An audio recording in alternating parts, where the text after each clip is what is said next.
Now, tonight, the police need your help to solve the murder of Caroline Osborne. As always, this is the number to ring if you can help. We'll be showing this and local numbers throughout the programme. At the time of her death, Caroline was 33 and running a successful small business near Leicester. It's now almost exactly a year since she was killed, but still the police don't know certain crucial details of her life or about what happened. What follows now is a reconstruction based on the evidence there is of Caroline's last hours. At 6 o'clock on the evening of Friday, July the 29th last year, Caroline Osborne had finished work and returned home to 107 Danvers Road off the Harborough Road in Leicester.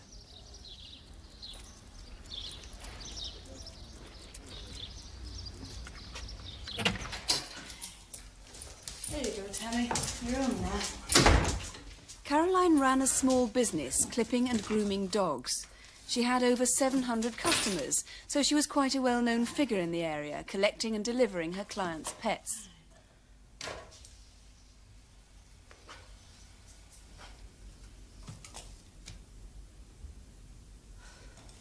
Don't worry, Tammy. We'll go for a walk soon, yeah? Yeah. There you go. People who knew her say she was a quiet person, and there was really only one subject she loved to talk about, and that was dogs. Caroline loved all animals. She'd had the holiday of a lifetime in November in 1982. These snaps were taken on safari in Kenya with her friend. Caroline enjoyed the country so much that she decided she wanted to live there. So, shortly after returning home, she advertised her house and business for sale. And then, without telling anyone, took herself to a local aero club and started a course of flying lessons. She felt that Kenya was a place where she'd need to be able to fly.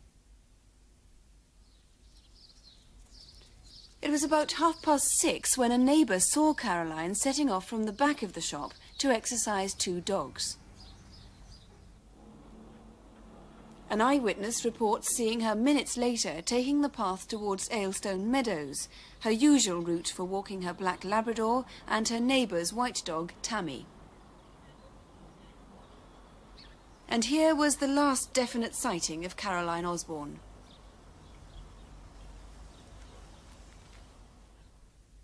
Aylstone Meadows is a strange mixture of public park, river and canal, and industrial buildings. It's a popular area for local children to play on, and there's a busy section of the Grand Union Canal with its locks and towpath.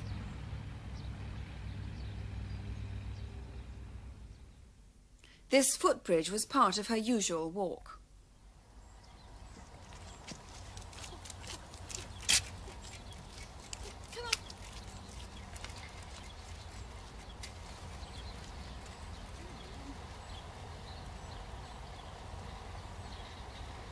But there are some aspects of Caroline's life and business which still puzzle the police.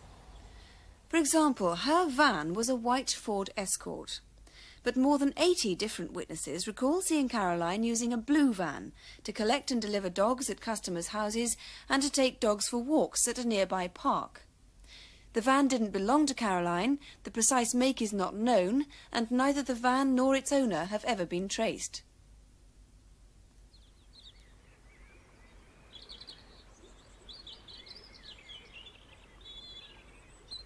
Another few minutes' walk, and Caroline would have passed St Mary's Mills Lock.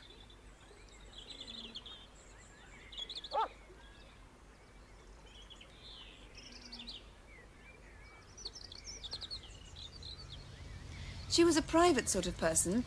There were some men in her life who even her closest friends didn't know. Some the police haven't yet traced. In March 1983, one of Caroline's customers collecting her dog from the shop saw someone else there. He seemed quite at home and remarked on the fact that they were all wearing blue clothes. The man's trainers and tracksuit trousers and his T-shirt were all dark blue. He wore a silver bracelet and digital watch and a silver medallion. So far, the police haven't been able to trace him. There was one other man seen with Caroline. A neighbour saw a man coming out of the back door of the shop and helping her with the dogs. He too has never been traced. Since he clearly knew Caroline, the police are anxious to identify him. At this point, Caroline could have taken one of two routes, but a later possible sighting seems to suggest she took this path towards the gas holder.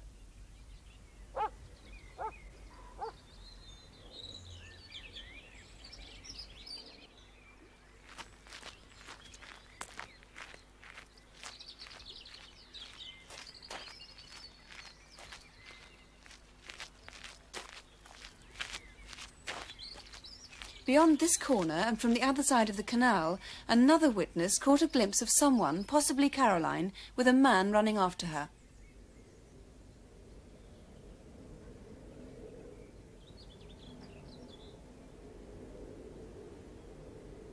That sighting was at 6:50 p.m, and if that was her, it was the last time she was seen alive.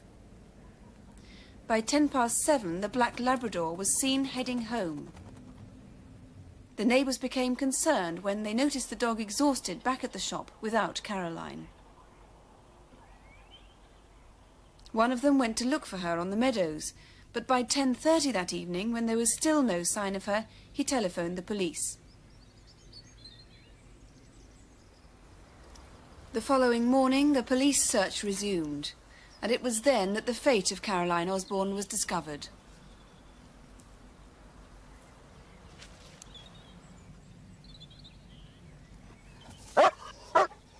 All night, the neighbour's white dog had been guarding her body. Caroline had been stabbed to death. Well, Detective Superintendent Alan Stagg is heading the investigation. It's a very large area to cover this, isn't it? Have you accounted for all the people on that day in Ayleston Meadows? No, unfortunately we haven't. We have got 500 people sighted down there that day, but we've still got 25 unidentified men alone that we haven't been able to trace. So you need them to come forward? Yes, we do. It is a very popular place at that time of the year, but we've still been unable to trace them. Anyone who saw anybody that day. What about those two men we saw? Yes, the first one, the olive-skinned man with the medallion, he was seen in the shop in March by the witness, but more important, he was seen in the Huntsman public house on the Harborough Road in Leicester on the following Sunday. And obviously, he appeared to be local, so he's not come forward, and we're anxious to trace him. And what about the other man? Well, the other man was seen there in May and June time, 2 or 3 occasions by a neighbour, and we think he may well have been a boyfriend of Caroline's, so obviously we need him to come forward as well. Now, could that blue van have belonged to one of the two men, do you think? Could have done. Totally bemusing. You know, we've got over 80 sightings of that blue van being used by Caroline Osborne, and yet we just don't know why she was using it. Well, surely somebody must know something about that. You'd have thought so. You know, I would have expected somebody who's lent to the van to come forward and see us, and yet they haven't. And I appeal tonight, of course, for the public to, if they do know anything about anybody lending her a blue van, then to contact us. And finally, she had been married, hadn't she? Has her ex-husband, Gary Osborne, been able to help you? Yes, we've had long chats with Gary, because obviously he's a singer. He has been with the Raymond Vale Orchestra in the past, but in the 1970s he was with the Ivor Kenny Sound in Leicester, and a lot of people would have known Caroline through Gary. So I asked the public, of course, that if they do know Gary and have seen him with Caroline, then of course to contact us. Right, and as we saw there, Caroline looked rather different there. So the number to ring in confidence, if there's any way you think you can help, is here on 811 8055, or at the incident room at Wigston in Leicester on 0533, that's the code for Leicester, 813 121, or on Leicester 813 122. That's Leicester 813 121 or 813 122. 24th of May. What happened on that night has tantalised a large team of detectives and orphaned 2 small children. The place is Balsall Heath in Birmingham. There's a red light district there that attracts streetwalkers and cruising cars from all around the city.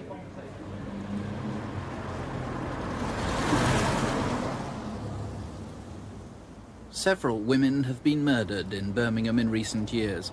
Prostitutes are frightened, but they work on. I've been a prostitute for 18 years, and I work in the Busleith area. Since Yvonne died, it's very frightening. Very, very frightening out there, because you never know who you're picking up. He could talk very, very nice, act as a gentleman until he gets you to the place. Then he could turn all of a sudden. That's almost certainly what happened to Yvonne Coley. She was 28, quiet but well-liked, and though she'd never married, she was a mother with 2 young daughters to support. Beverley, don't you stay up late watching this telly? And finally, the 24 hours after the Lancashire water station Good night, Beverley. it's still not Don't known stay up what late caused now. the explosion which killed No, 9 good night, people. love. One of them a Now don't go to 12-year-old sleep late. Messages of sympathy have been sent by the Queen and by the Prime Minister. This has been News at 10. Good night.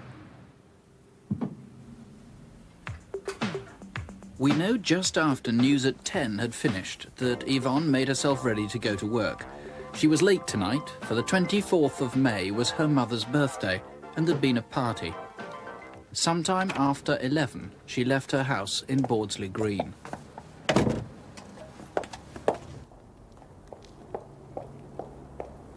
Meanwhile, 2 miles away in Bolsall Heath, 2 other girls had found a punter whom they remember well. A rather drunken client, and a blue van that would soon assume a crucial significance. She's just my friend, that's all. She always comes with me. I want her out, and I want you in the back. I don't get in the back of vans, In the back, I say. providing you pay me first.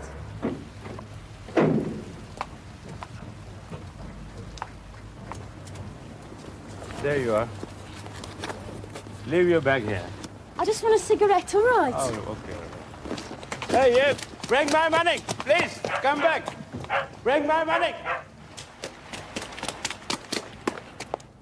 Yvonne arrived in Balsall Heath at about 11:40.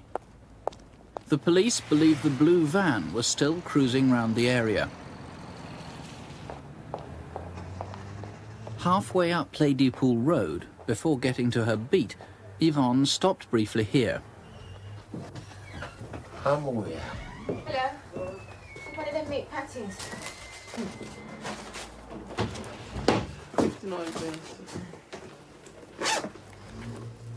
As far as the shopkeeper can remember, Yvonne appeared to have no more than small change in her purse.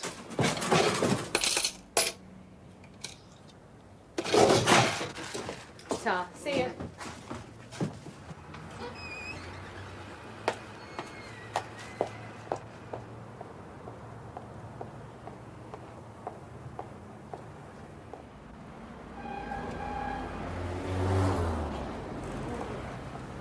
As Yvonne crossed Brighton Road, she was recognised by this local club owner.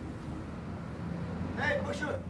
She was now heading for her usual beat on the corner of Sandford Road.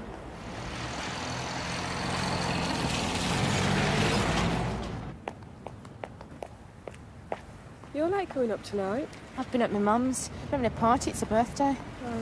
What time is it anyway? 11:45. Oh, I'm going home. I'll see you tomorrow night. Oh, stay on a bit. 5 minutes. OK, wait till you get your first one, then I'm off. Oh, it's packy, I don't want in. Oh, I'll do it, me.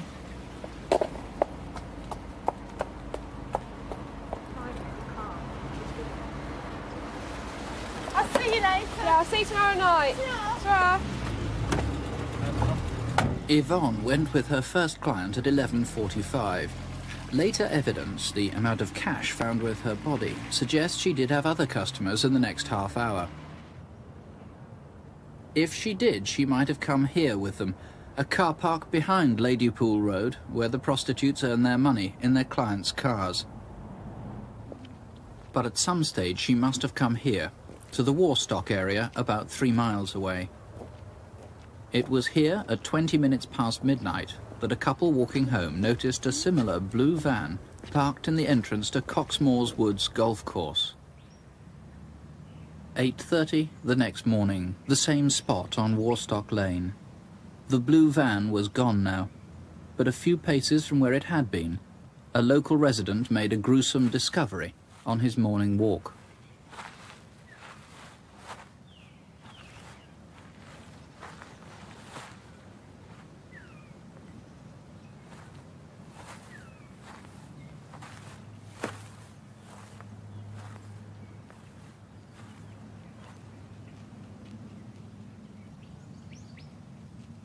Mike 21, attend Warstock Lane to a report of a female body under the hedgerow on the golf course.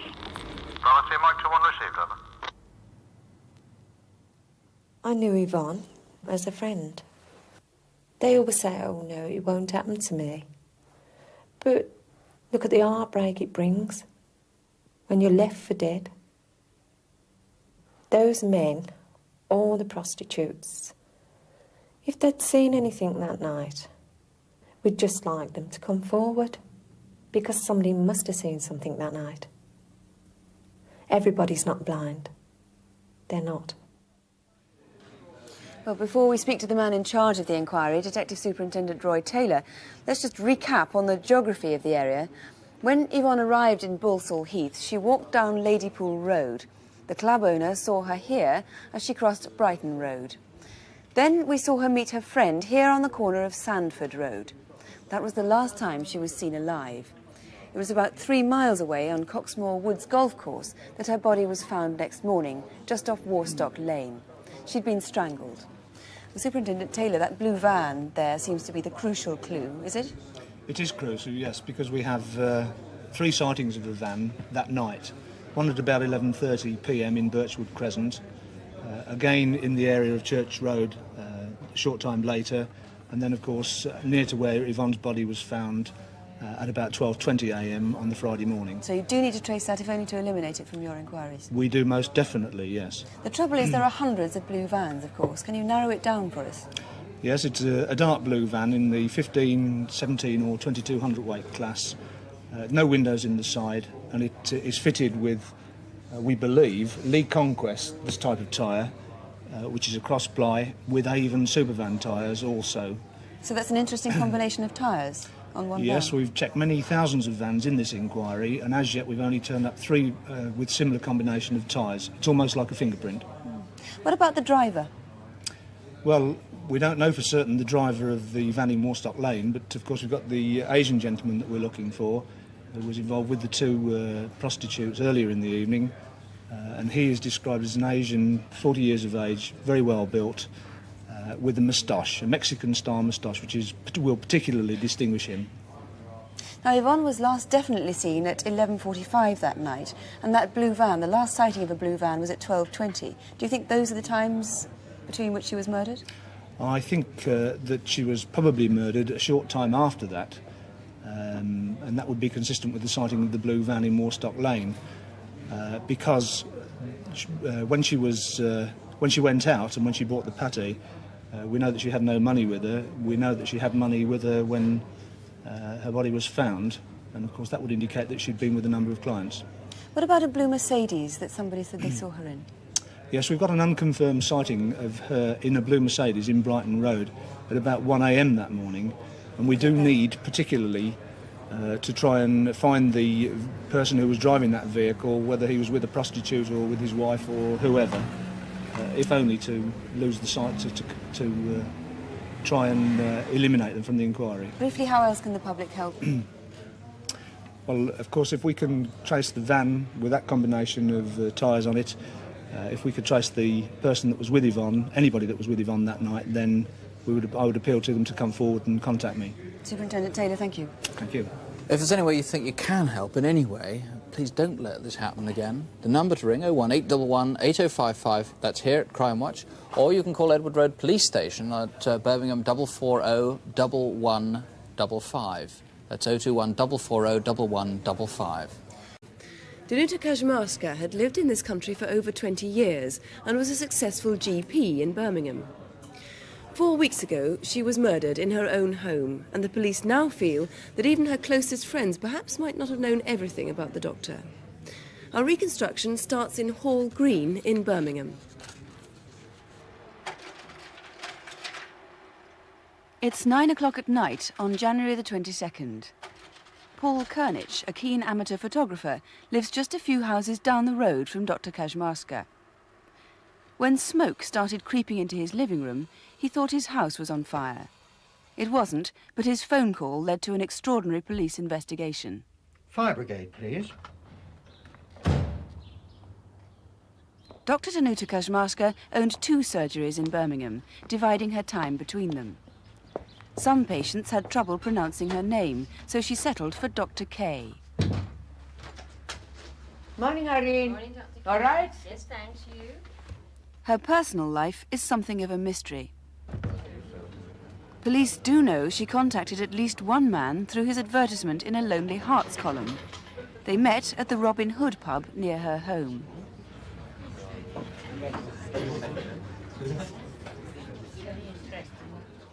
Dear Box 9199, I am a university graduate in a full-time profession within your specified age group. Interested in people, travel, reading, eating, and drinking, but not in sport. A smoker, solvent, without any ties, bored and fed up at times. If you wish, you may contact me by ringing the following number and asking for Kate. You live on your own, then? Yes. I used to live with a friend for some years, but there was a terrible accident. He died in a fire. Well, that sounds awful, Kate. I may call you Kate. Well, I have to tell you, that's not my real name. I put Kate to answer your advertisement, but my name is Danuta. I hope you don't mind. Not at all. Here's to the real lady, Danuta. And to you. This man has already provided detectives with invaluable information. And perhaps Danuta met other men through magazine or newspaper advertisements. If you met her under the name Kate or any other name, you too might help the police to piece together her story. And now, madame, we must part. Oh. An old Polish custom, I believe. Oh, very good. Very good. Good night. Good night. No. Anyway, I'm off to London at the weekend, so I'll phone you when I get back. January the 21st, the night before her death, and a relaxed phone call to a Polish friend. Do widzenia, pa.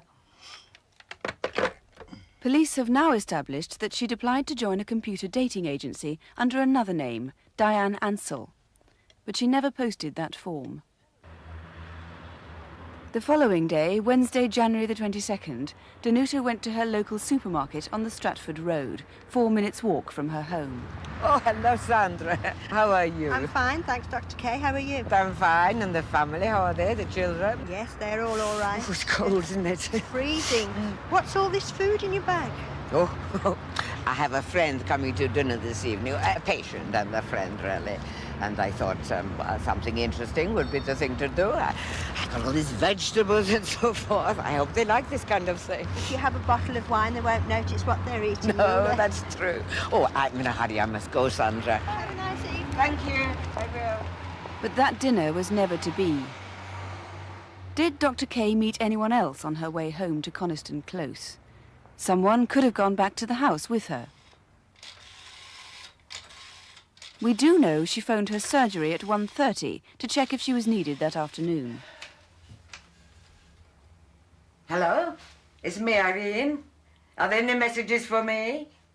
Oh, good, good. I am just busy chopping up some lovely vegetables for dinner tonight. No, I enjoy doing it. All right, then. I'll see you tomorrow, then. Bye, bye.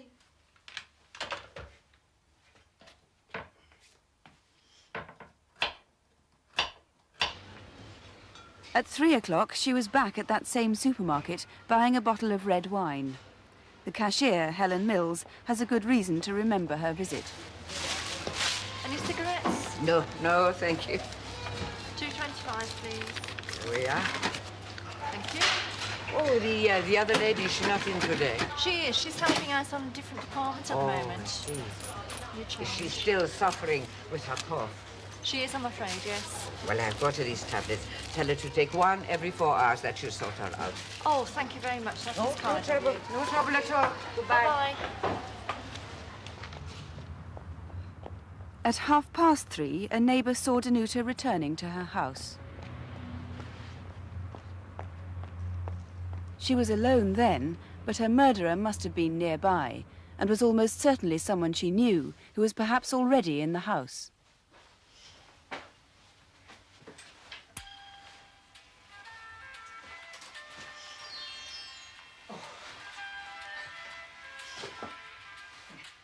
Possibly the last thing she did was to share a bottle of champagne with her killer. Here we are.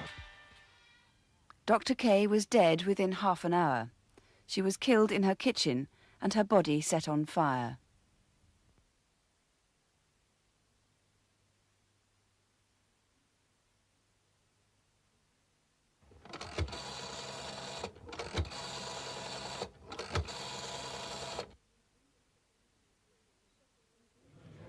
Well, it's such a shocking murder. Detective Superintendent David Speak, you believe it must have been someone she knew, although not the lady who was due for dinner with her that night. It definitely wasn't her. But why do you think it was someone she must have known? Well, there was no sign of any forced entry to the house, and obviously the person who was allowed into the house was welcomed by the doctor. And in fact, when he left, he double-locked the mortgage lock and took away a key identical to this. In fact, we haven't found that key. So it seems that he might have known the house quite well if he knew how to lock the house and what keys to use and so on. Yes, there are indications because of the findings of a file and things like that. That in fact, shortly before her death, she was drinking champagne, which is Sainsbury's pink champagne, which may well have been bought by her murderer, but it's more likely it was bought by a friend or indeed a patient and given to her perhaps for Christmas. Anyone that bought such a bottle for Dr. Kay or knows of anyone that bought a bottle for her would like them to contact us. And indeed, we believe the murderer took this empty bottle away. And if anyone's found an empty bottle of Sainsbury's champagne abandoned, we'd like them to get in touch. He also took with him the murder weapon, didn't he, which was an axe, you believe? Yes, as shown there, it's only about 9 inches in length and quite an unusual axe. We've tried to find one identical and can't do it. It belonged to her, didn't it? It belonged to her, and she had it in her kitchen for some time, and again, that's gone, and obviously the murderer's thrown that away somewhere. So whoever killed her took the keys, the empty bottle of champagne, and the axe with him. He must have been quite conspicuous. One would think so, but what we haven't had is anyone getting in touch of seeing anyone walking from Coniston Close onto the Stratford Road or in Hall Green on that day, and anyone that saw any person walking from that area would like them to contact us. And perhaps they will tonight. You feel she could have met other men, perhaps through Lonely Hearts columns or Lonely Hearts organisations, like the man we saw in that reconstruction who's helped you a lot. That incidentally was an actor, not the actual man, but you want other people like that to come forward. Yes, she was an outgoing lady. She met a number of men. Anyone that saw her 6 months prior to her death, perhaps in a club, a pub, a restaurant or a hotel, with someone, we urgently need them to contact us. So anyone who might have seen her with somebody is very important. She's a very memorable lady. Yes, indeed. Right. Well, let's hope somebody does come forward. Thank you very much indeed. And the number to ring, if you can help at all, is 01 811 8055. Or if you prefer, you can call Birmingham Police Direct. They're on 2 numbers, 021 772 1065 or 021 772 1033. Just repeat that. That's 021, the code for Birmingham. 772, either 1065 or 1033. The first of this month's reconstructions is of a crime that you may have read about. Indeed, you may have thought that it was solved. It's been in the news quite a bit. It's about 2 girls from the same school in Leicestershire who were both 15, both sexually assaulted and both murdered. But there were 3 years between the killings. The first was a notorious unsolved crime called the Black Pad murder after Black Pad Lane, where the body was found. The victim was Linda Mann, and her mother made a prophetic appeal for public help. If anybody knows anything or saw anything, they must come forward and help, because it can only happen again. On Thursday, the 31st of July this year, it seemed as though it had.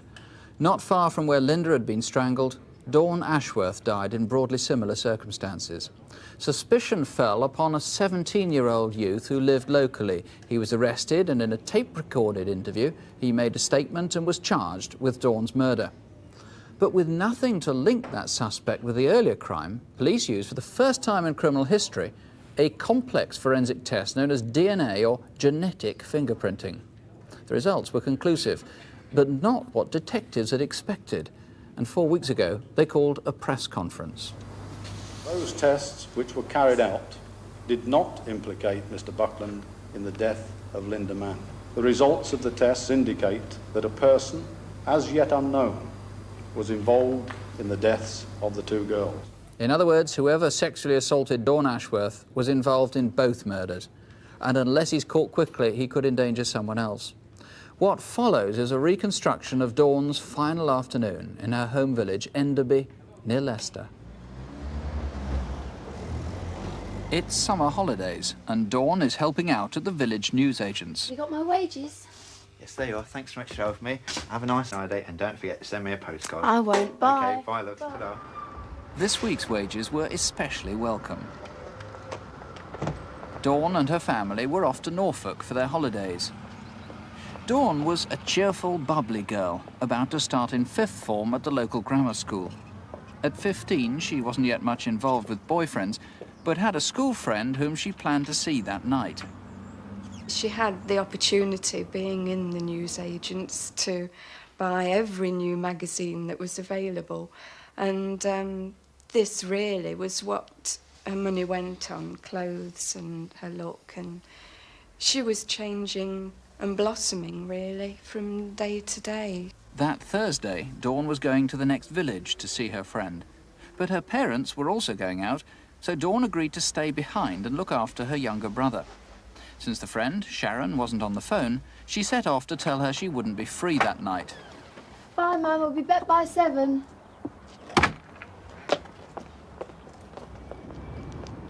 Dawn was seen on her way at about 4:15.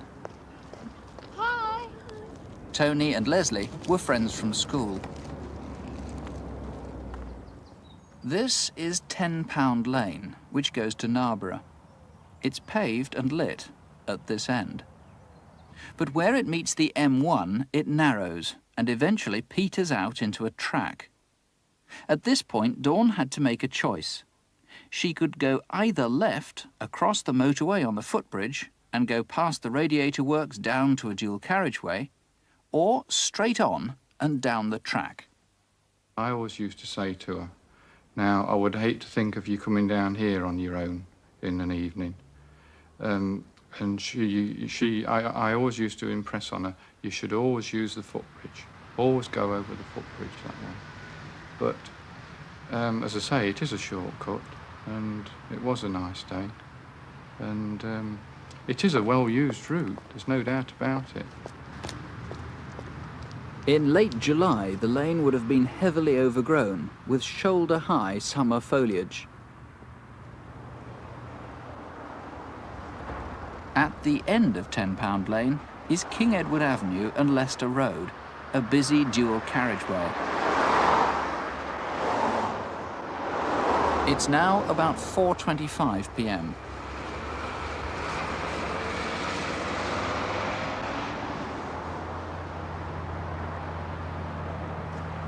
Through the hedge, and Dawn would have been straight into Carlton Avenue, where Sharon lived.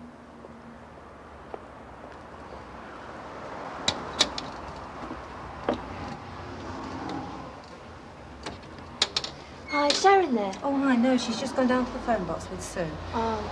Perhaps you'd like to try Sue's house. All right, thanks, bye. Bye.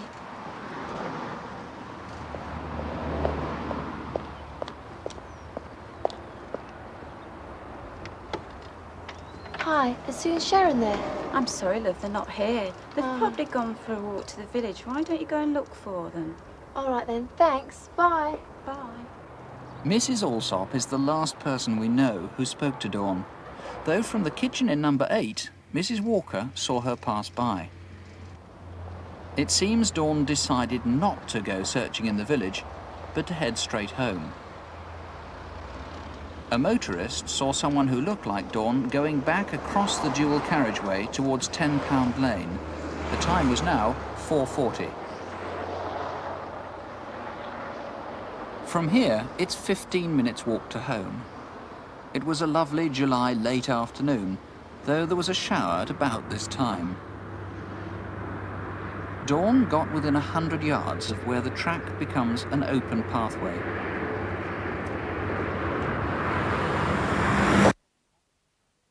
Somehow she was taken off the track, was raped and strangled. 2 separate events suggest Dawn died between 5 and 5:30, the time she should have reached her home. Just the far side of the footbridge across the motorway, 2 men were out in the yard of the radiator works. The sound seemed to come from the direction of 10 Pound Lane. At 5:30, two motorists saw a man run across the road from £10 Lane. They had good reason to remember him. At the top of that embankment is the M1.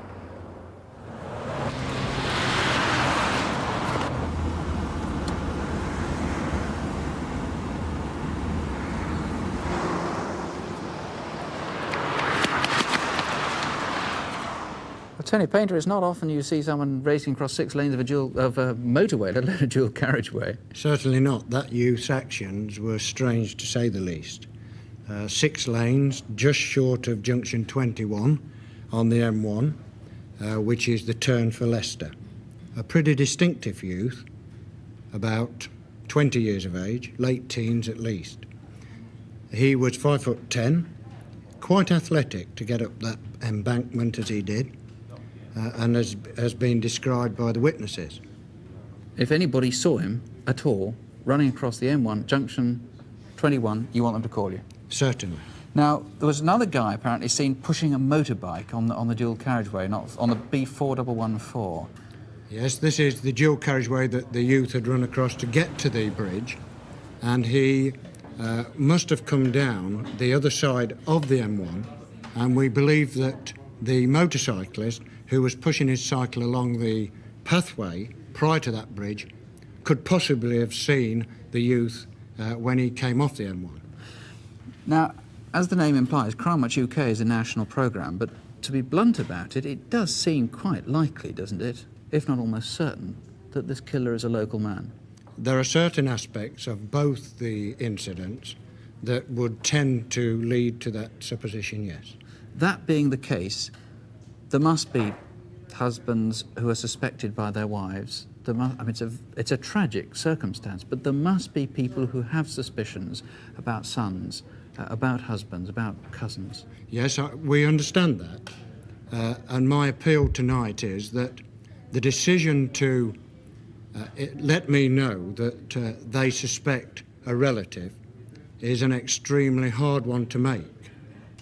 But we've now had 2 murders in 3 years, and there's a distinct possibility that this man may strike again.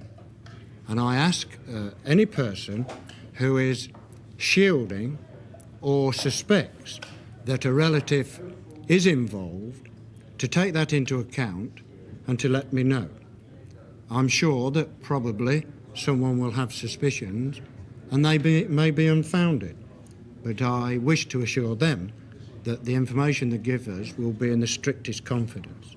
Superintendent Painter, thank you very much indeed. If there is anything you can do to help, please ring us right now. The number in London is 01811 8055. That's 01811 8055. Or you can ring the incident room at Enderby. That's on 0533 482 400. That's 0533, the code for Leicester, 482 400.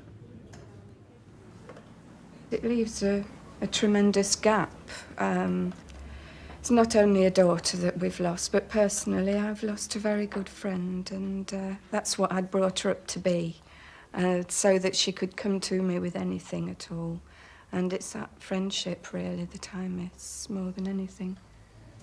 Dawn Ashworth's mother, please do help if you can. Instruction is the sad case of 23-year-old Gail Whitehouse. 8 weeks ago, on Thursday the 6th of September, she was found murdered.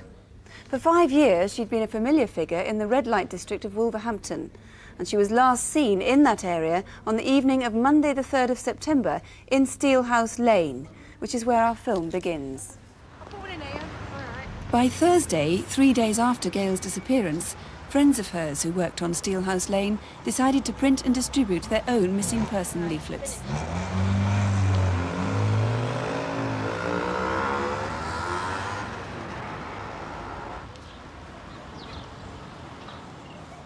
On the day she went missing, Monday the 3rd of September, Gail had started work at about 6:30 after leaving her 2 young children with the babysitter.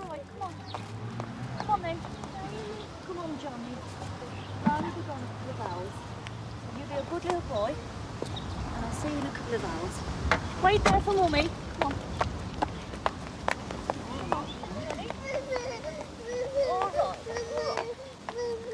All right. I'll see you you later. She usually stood on the corner of Steelhouse Lane. Hi, Carol. How you doing? Oh, how are you? Not too bad. It's a kid time. Driving me mad. Oh, no, I know. The Vice Squad regularly patrol the Steelhouse Lane area. Our job mainly is to arrest the girls for loitering, prostitution. These mainly stem from complaints that we get from residents in the area, because as you can appreciate, some of the Vice area is a residential area. I've known Gail Whitehouse for about 5 years. Gail was very, very friendly. She was a nice girl, probably one of the nicer girls. We had no problems with her at all. You gonna take me in then? We do arrest the girls every night. They are fined approximately £150 per time, and that if they're arrested every week can soon mount up. At about 8:30, Gail was seen getting into a car with 2 men. Right.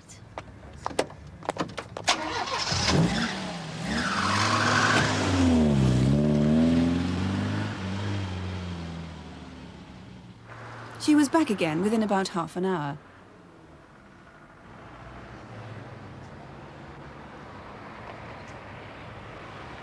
At about 9:20, a local security guard saw Gail. I popped into the grocery shop for a packet of cigarettes, and I noticed a young girl that I know now as Gail Whitehouse standing on a corner talking to an Asian chap.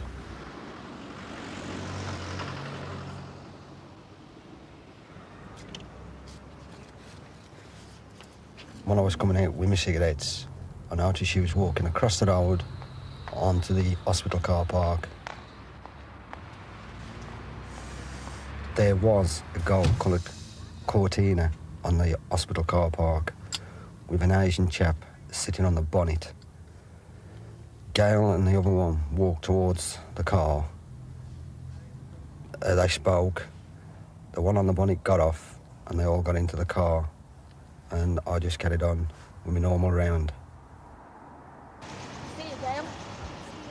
Then just before 10 o'clock, Gail's friend Diane was picked up by a client, leaving Gail alone on Steelhouse Lane. Then just after 10, 2 witnesses driving along Steelhouse Lane saw a girl like Gail apparently trying to get into a lorry parked round the corner on Jenner Street.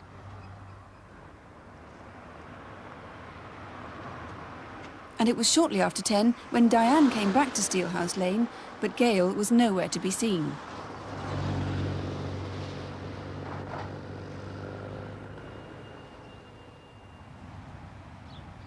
Three days later, just 100 yards away from that corner, Gail's body was found in some undergrowth.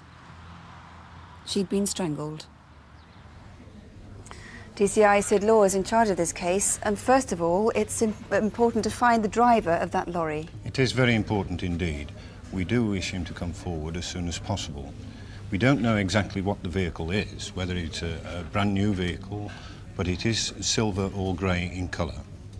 In fact, that whole area is popular with lorry drivers as a place to park overnight, isn't it? Yes, it is. There are several roads off Steelhouse Lane where lorry drivers do park overnight. Adelaide Street, which is adjacent to wasteland nearby, All Saints Road, which is off Steelhouse Lane, as is Eagle Street, and also Eager Tyre Services, which is in Steelhouse Lane itself. The lorry drivers use the forecourt there. So if you were parked anywhere in that area on Monday the 3rd of September, please give us a call. 2 people you specifically need to trace are the men seen with the gold Ford Cortina just around 9 o'clock. Yes, at 9:20 p.m. that gold Cortina was seen on the Royal Hospital car park. 2 Asian men were seen to get in it, together with Gail. We do stress that that vehicle was returned to the red light district with Gail, and she did go about her business after then. But we do wish to speak to these men, as they may be able to help us. Some witnesses have come forward. There must be a lot more who would have been around that night. Yes, Steelhouse Lane is a very busy thoroughfare, and in fact, On Monday, the 3rd of September, there was a speedway meeting nearby between Reading and Wolverhampton. Any persons who used Steelhouse Lane that night, we would ask them to come forward, as they may have seen Gail. So a lot of people could have seen her that night. You've ruled out robbery as a motive. Yes, but also we have found that one piece of property is missing. That is Gail's wristwatch. It is a Seconda wristwatch, a lady's wristwatch, but it has an unusual face. It's black in colour with Roman numerals and also bears the moon and constellation in the background. Very distinctive, could lead you to the killer. Of course, you need anyone who had any contact with Gail that night to contact you. Yes, we would ask anyone to come forward who had contact with Gail, including her clients. We would treat them with the utmost discretion. Right. You are absolutely guaranteed discretion by Mr. Law and his colleagues. You could prevent the same thing happening to somebody else, so please do call. The number here to the studio, once again, is 081 811 8181. The number direct to Wednesfield Police Station is 0902 649000. That's 0902, the code for Wolverhampton, 649000. Rosella Middleton, known to all her friends as Rossi, was a lively 83-year-old woman, determined to live a full and active life. Quite recently, she was mugged, but she remained as resolutely independent as ever. 7 weeks ago, she was murdered. No one knows why, and her local community is devastated. Last Sunday, our sister Rossi worshipped with us here in church. This Sunday, we must do the same, but without her. I can hardly express what I feel. Her death has shocked and stunned us, and many in this community. 7 and 5, 75. 5 and 2, 52. Yes. Rossi was born and bred in Birmingham. Her husband died 20 years ago, but her son Brian and daughter Janet kept in close contact, and Rossi doted on her 5 grandchildren. Can I say a word about next week? No lunch club next week, but in 3 weeks' time, it's the outing for the pub lunch to Broughton-on-the-Water. Rossi spent a lot of her time travelling around on the bus network. Good night. Oh, I meant to give you these, Chris. Thank you very much. Oh, there you go now. Safe journey home. Yes, thank you. Night. Right. She thrived on getting out and about and meeting people. I was coming from Bingo and I walked up the high street to catch my bus. I'm a bit nervous of waiting at bus stops for the buses, so I stood in Burton's shop doorway. No spring about it No, this year. It's always cold when you're waiting for a bus, isn't it? The man and the woman was having a good conversation and they seemed to be very good friends.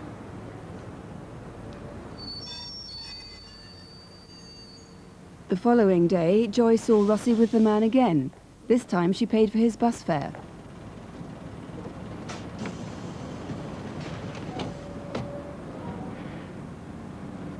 Mum's independence was very important to her. We implored her to be careful as to the time she went out, but it was practically impossible to stop her, you know. She just valued her independence. Mum, where'd you put the sugar? It's in the cupboard on the right. It's Wednesday, April the 20th. That afternoon, Brian Middleton dropped in at his mother's for tea. Ooh, that looks lovely. This was the last time Brian saw his mother alive.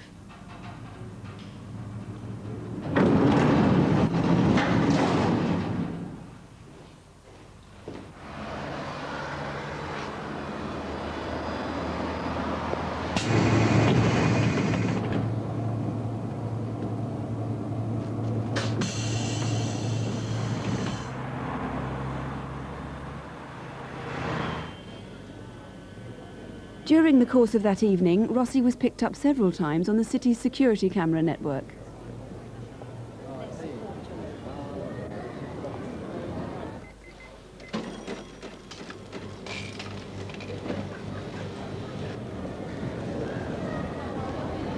£26, please. Mrs. Middleton came into the shop most evenings, and I've known her for about 14 months. She was a lovely lady, always had a laugh and a joke with us. She always used to ask us how we all were. Hello, Mrs. Middleton. All right? Yes, thanks. That's good. You're not going to eat all that yourself. I am. I'm going to sit in front of the television and eat every bit. That's £1.20 then. Could you get the money out for me? How's the please, grandchildren, all Linda? right? Oh, they're fine. You know, I'm a great-grandmother now. Are you really? Yes, I'm going to bring you some photographs tomorrow. Yes, put your change Okay. in the purse. Good night. Take care. See you Yes. tomorrow.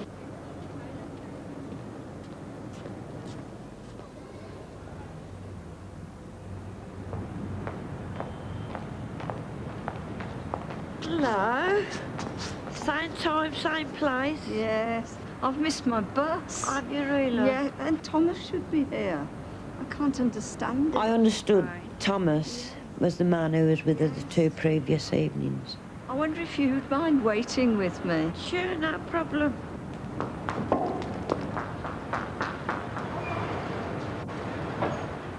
I think this is my bus now.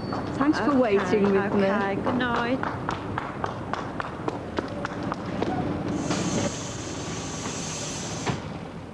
This woman, Kathy, often caught the same bus as Rossi, and they'd sit together and chat. Tonight, though, she hadn't noticed her.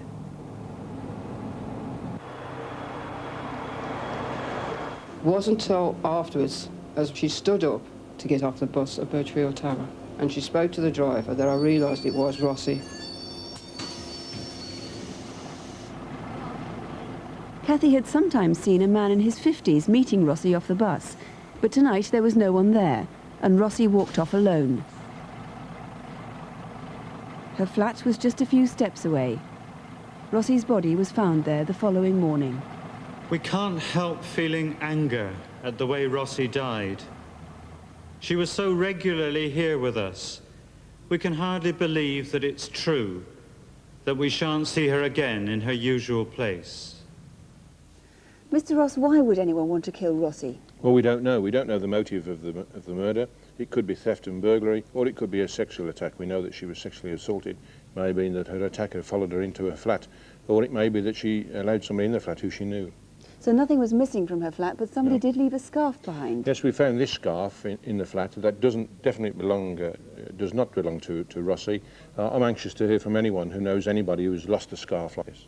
Or somebody might remember that somebody hasn't got it anymore. That's right. Let's have a look at the man she referred to as Thomas. Rossi was seen talking to a middle-aged man on several occasions. Yes. Are you happy that all those sightings are of the same man? Yes, I'm sure it's the same man. I'm sure that the man is local to Birmingham, perhaps to Perrybar or Birchfield in particular. What does he look like? He's 56 to 60 years of age. He's below average height. He's broad and has got a bit of a beer belly. And on both occasions that he's been seen with Rossi, he's been wearing a navy blue mac. He's quite likely to be a friend of Rossi's, of course, but unless he comes forward, suspicion is more likely to fall on him. Of course, and we want that man to come forward. He needs to be eliminated. He does indeed. What sort of person do you feel you're looking for here? I think that we're looking for a local man, again local perhaps to Perrybar and Birchfield area of Birmingham, clearly a very dangerous man. The circumstances of this offence are so serious that it's upset a lot of my detectives, seasoned detectives on the team. This man is very dangerous and must be caught. Well, Mr. Ross, thank you. There's a substantial reward as well. The number here for anyone who can help with any information at all is 0500 600 600. The direct line to the incident room in Birmingham is 021 626 6119. That's 021, the code for Birmingham, 626 6119. Package, the late night walk through Leicester, a fire in Melverley in Shropshire. These are all clues to a murder, and indeed they're about the only clues detectives have to go on. Trevor Bradley was described as a very ordinary bloke. No one can understand his death, except of course his killers, or perhaps there's something that you can add to make sense of the crime.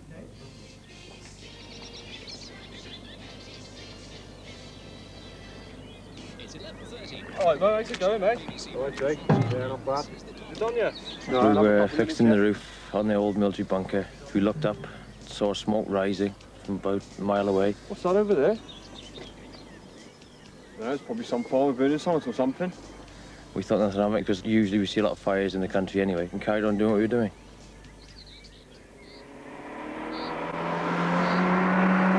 We heard the revving of an engine.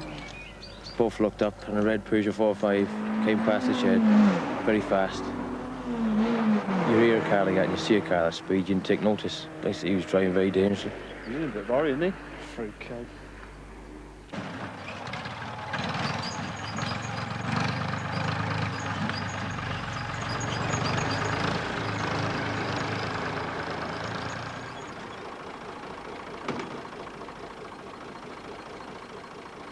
I walked up to it just thinking it was joyriders, and saw it was still alight slightly and still smouldering. So I had a quick look and then went back home to phone the police. Ben Sims thought he saw a body in the back, and by late afternoon a large investigating team had assembled in the field. The registration plates were missing, but detectives soon identified the car as registered in Ludlow. The owner, Trevor Bradley, had gone missing. I wouldn't have said Trevor had enemies, not serious enemies, no. He wasn't that sort of bloke. Just a very ordinary chap. He's can't understand what's going wrong. I can't understand it. For someone to do that, they must have hated him.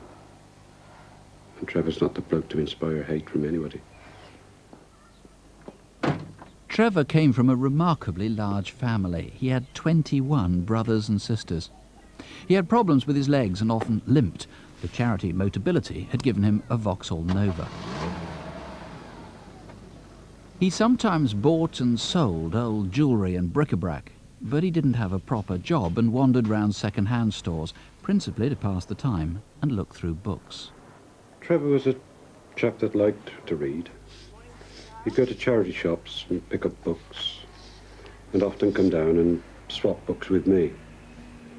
He was a very sensitive, shy type of person, but he always put a little bit of an outward-seeming personality over the top of this. He was always cracking jokes, for instance, and one thing and another. But I'm sure underneath it all, he used to be quite sensitive, and he'd hurt quite easily. He was very lonely. He just needed a lot of company. He needed the company. I know he did.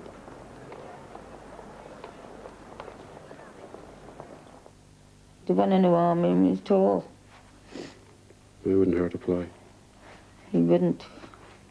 At around midday on Tuesday the 26th of April, one of Trevor's neighbours noticed he had company. I was putting some rubbish in my dustbin, and I looked up and I saw Trevor going up the pathway with a big package. And just by the gate there was a woman with a child. She had red hair, about 50, 60. If that was you, please call us straight away. You might, unknown to you, hold the key to Trevor's disappearance later on that day. At around 2:30, Trevor was some 30 miles from home in Shrewsbury town centre. Did you see him here? A waitress remembers that he visited the Bare Steps cafe. He was a familiar face because he used to come in maybe once a week, twice. You get to know your regular customers. Have we got some beef left? Yes, we have. Would you like that in a sandwich? Please, and a cup of coffee. He didn't seem bothered about anything on that day, not any particularly different from any other day, really. He only stayed maybe 10, 15 minutes, and he paid and left, but I didn't see which way he went. He almost certainly walked straight to the Parade, a local shopping precinct. Tapes there show him picked up by security cameras just after 3 o'clock. Did you see him in the Parade, or recall him in the streets nearby? At 5:15, he was back near the Bare Steps. Since his death, it's been established that Trevor was bisexual. Did you meet him at the lavatories in Butcher Row?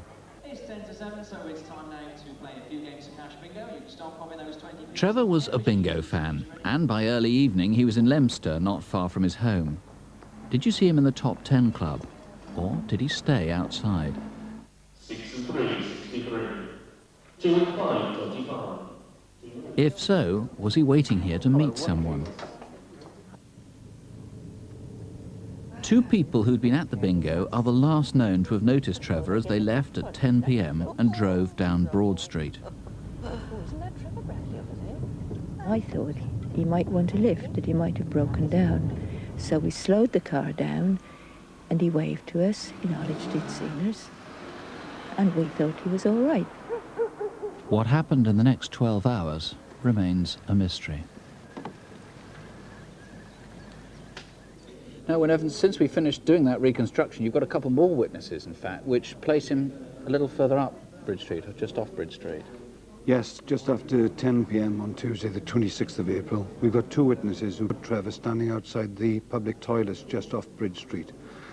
We'd be interested to know if anyone met him there, or in fact anyone who saw him after that time, particularly in his white Vauxhall Nova in the Melverley area of Shropshire where his body was discovered.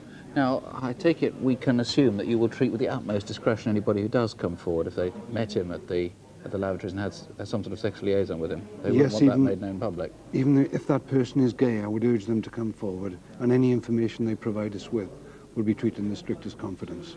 Now, you've no idea really on motive on this. It could be a gay liaison that went wrong, seems improbable. It could be sort of gay bashing. I know you've had one caller already, a month after the murder, the death, who said that this was some sort of deal he'd done that had gone wrong. Now, tell me about that call, because it's quite interesting.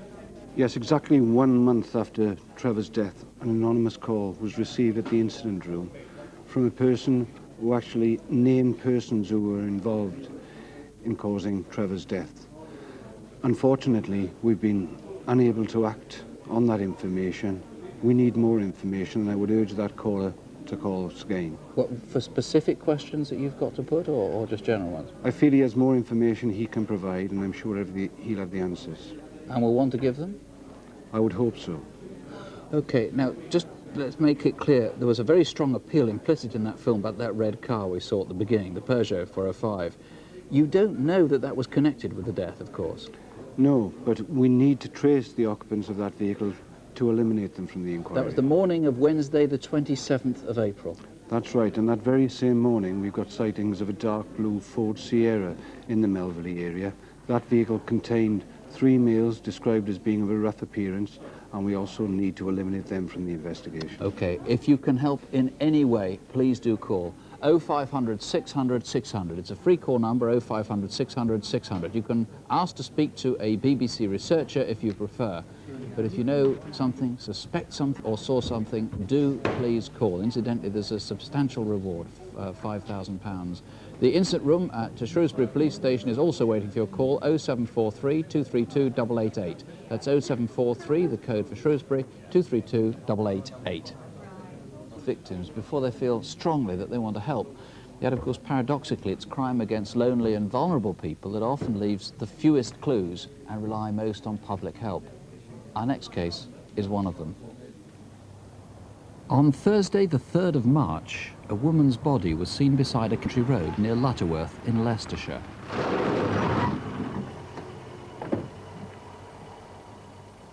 Whoever it was had been murdered. She'd been left in the field in the early hours of the morning. But for several days, that's about all that anyone could establish. OK, folks, well, it's over a week now since the body of our victim was found, and frankly, we're no nearer knowing who she is. Despite some good local media attention, we've had no calls or suggestions even who she might be. This may indicate she comes from out of area.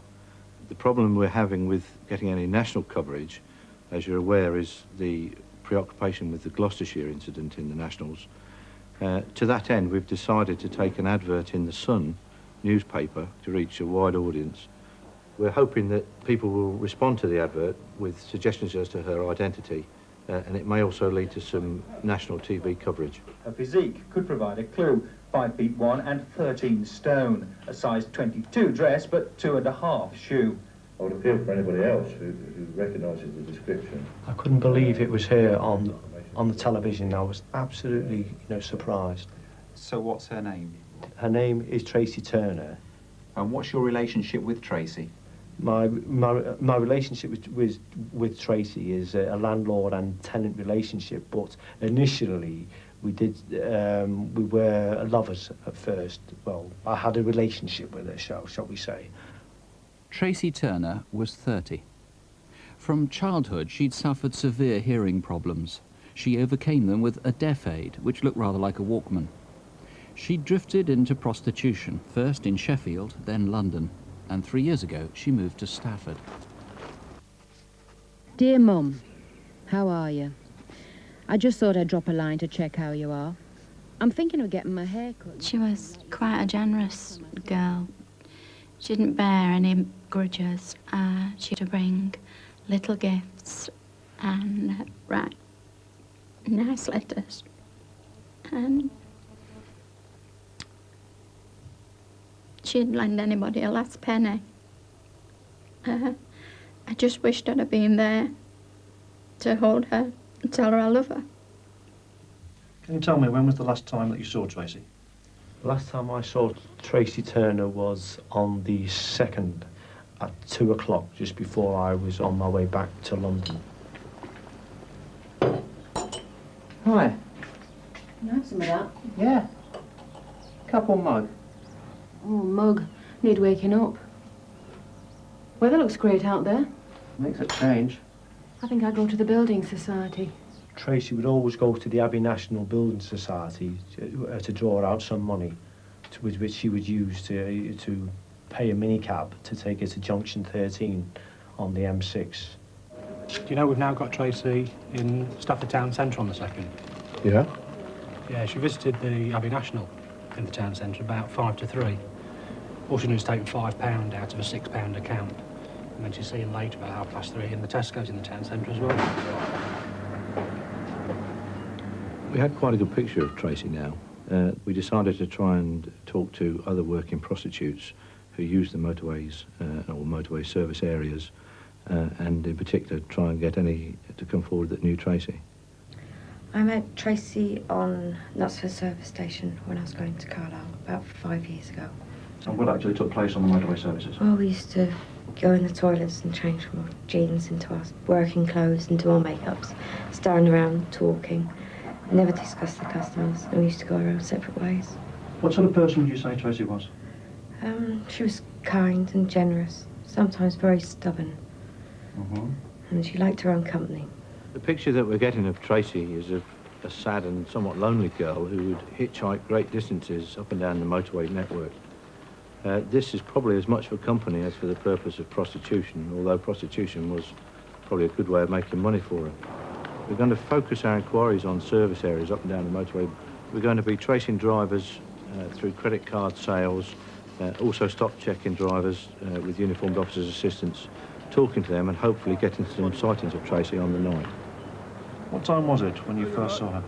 It would have been about 12:15 a.m. I was at the Hilton Park services on the southbound on the M6, crossing from the garage shop to my lorry.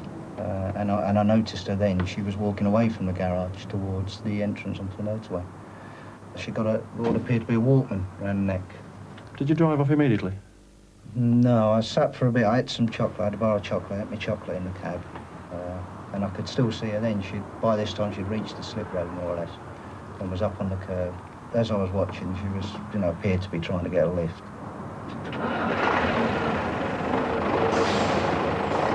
I wasn't going to stop for her, because it's not my company's policy. And as I was pulling away to leave the area, a red car came off of the car park slip road, more or less cut me up in actual fact, went past her and pulled up further along the slip road and started reversing back to her. And as I've got past it, I've looked in the wing mirror and I've seen that it's stopped by her and she's sort of leaning in and talking to the driver of it. And you sure it was red? Yeah, definitely red. In fact, it was a red Mondeo, and its driver was traced through a petrol receipt. Can I have a lift? Where are you heading for, love? London. I just refuelled my car, and I saw this woman. She was standing there. I think I've seen her before, because I do use the services quite a lot. After I left the girl, I travelled back up the slip road, back onto the motorway. So who did pick Tracey up that night? Were you at Hilton Park service station driving south on the M6 just after midnight that Wednesday night, the 2nd of March? By 1 a.m, she'd gone. Dave Cox, when Tracey was found, her clothes had been removed, and of course this jacket was part of that, not been recovered. That's right, it hasn't been recovered.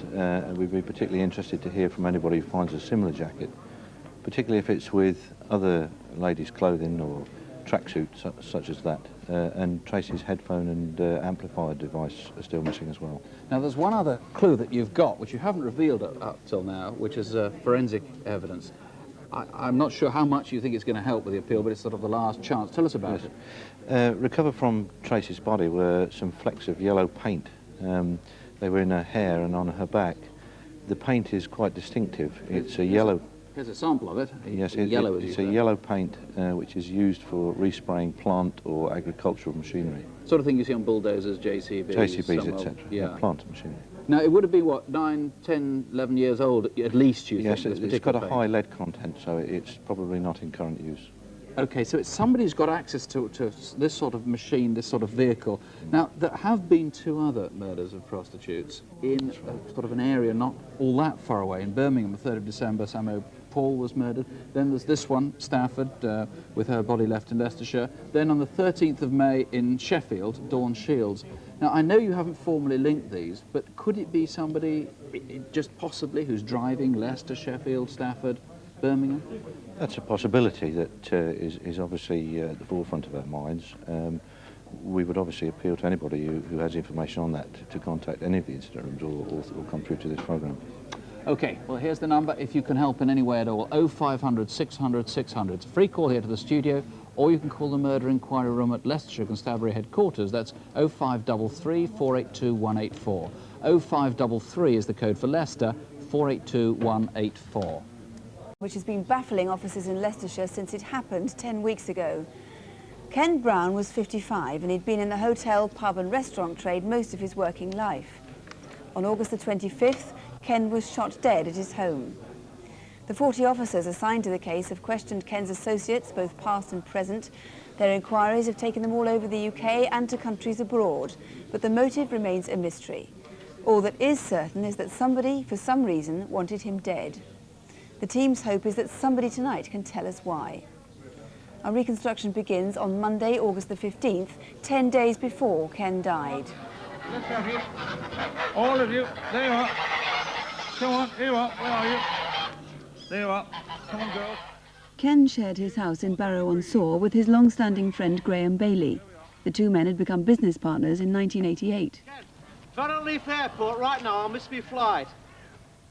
On the morning of Monday the 15th of August, Graham set off for a fortnight's business trip abroad. I've known Ken for around 12 years. He was the best friend that I've ever had and ever likely to have had.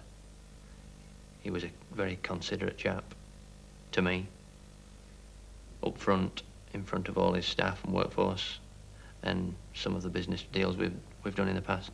He may well have been seen as a very ruthless business person, but behind closed doors, when he goes home at night and he's feeding his chickens and his geese and his dogs and he's walking around the fields with his cattle, is the softest person you would ever wish to come across. The businesses ranged over 4 counties, from Yorkshire down to London, and most of Ken's working days were spent on the road visiting them all. Hello, Katie. Hey, Jeff. Everything all right? Yes, great, absolutely. Yeah. How's Sue? Very well, very well, yeah.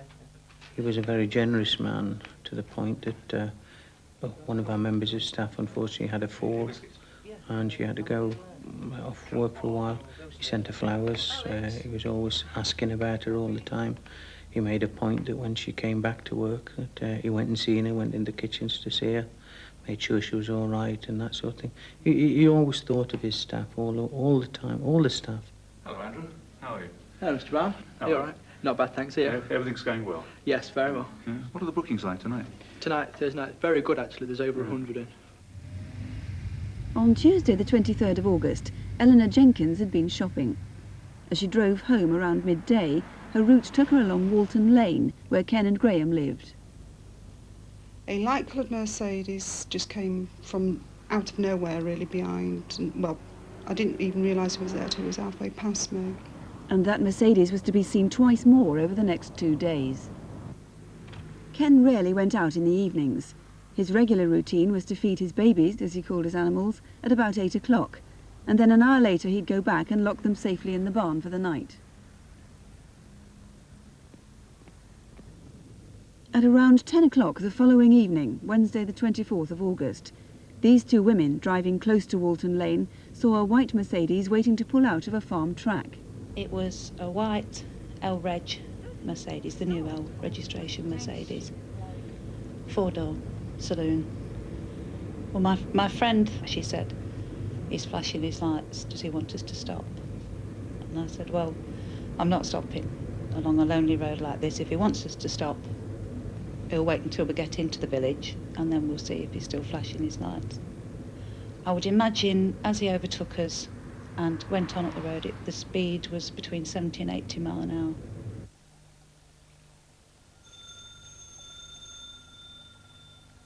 That Wednesday night, Graham phoned Ken from his hotel. Ah. Yeah. Is that all right, good or bad? I would ring Ken most evenings, and we would speak for maybe up to an hour about the general business. Well, no, I don't agree, quite frankly. 10 miles away, some 6 hours later. It's now the early hours of Thursday, the 25th of August. Terry Branston was patrolling at Murphy's Lake at Thurmston on the lookout for poachers. Morning, lads. Broom angling, water bailey. Yeah. Can you tell me what you're doing here, please? Just waiting. You're not fishing. Yeah, mate, we're just waiting for a mate. We're going to go night fishing with him. Yeah, well, you're not supposed to be here. It's members only. Are you members? No, mate, we're not members, no. Well, the thing that made me suspicious was they got a bonfire. There wasn't fishing, so therefore they shouldn't have been there. So if there wasn't fishing, there was up to something. I'm sorry, but you just have to go. We're only here to meet you, mate. Who's that then? It's called Samo. All right, me old cocksparrow, we'll leave. But before we do that, do you know the area? Oh, born and bred here. Yeah? What I want to know if there's any night fishing up here at Barrow on Soar. I think it's called Proctor's Pleasure Park. Barrow Deep, that is. Yeah. Just there, Barrow Deep. Terry noticed that an area on the map was ringed in blue biro, a stretch of land close to where Ken lived. He tried to get a look at the Astra's registration number. I just got the first 3 figures of the number because they got a poncho draped over the bonnet, which covered the last 3 figures. The only figures I could get was A832.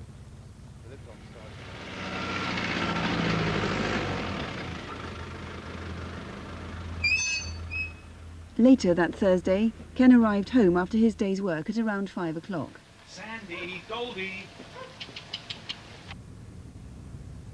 3 hours later, shortly after 8 o'clock in the evening, Eleanor Jenkins saw the white Mercedes again. He just come flying out of the giveaway without looking in either direction. And I very nearly hit him. I know it was the same car. I think it's the size of the car, the way it was driven, as I was in quite a rush. At around the same time, Ken was on the phone to Graham's mother. Oh, well. I'll have to come and put the babies to bed. And don't forget, I'll be around at 9 o'clock in the morning. Okay. Bye. If Ken followed his normal habit that night, he'd have gone out to settle the animals at around 9 o'clock.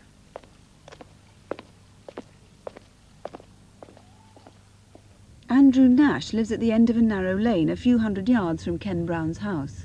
As I was driving down the lane, about 9:30, the headlights swung round into the field and I saw 2 people, one of which I saw the face of. I've only ever seen farm workers walking through there. It's very unusual. When I got out of the car, the men obviously weren't visible because they ducked into the trees. And although I was fairly startled, I presumed at the time that they were just up to some form of mischief, and so simply just walked into the house.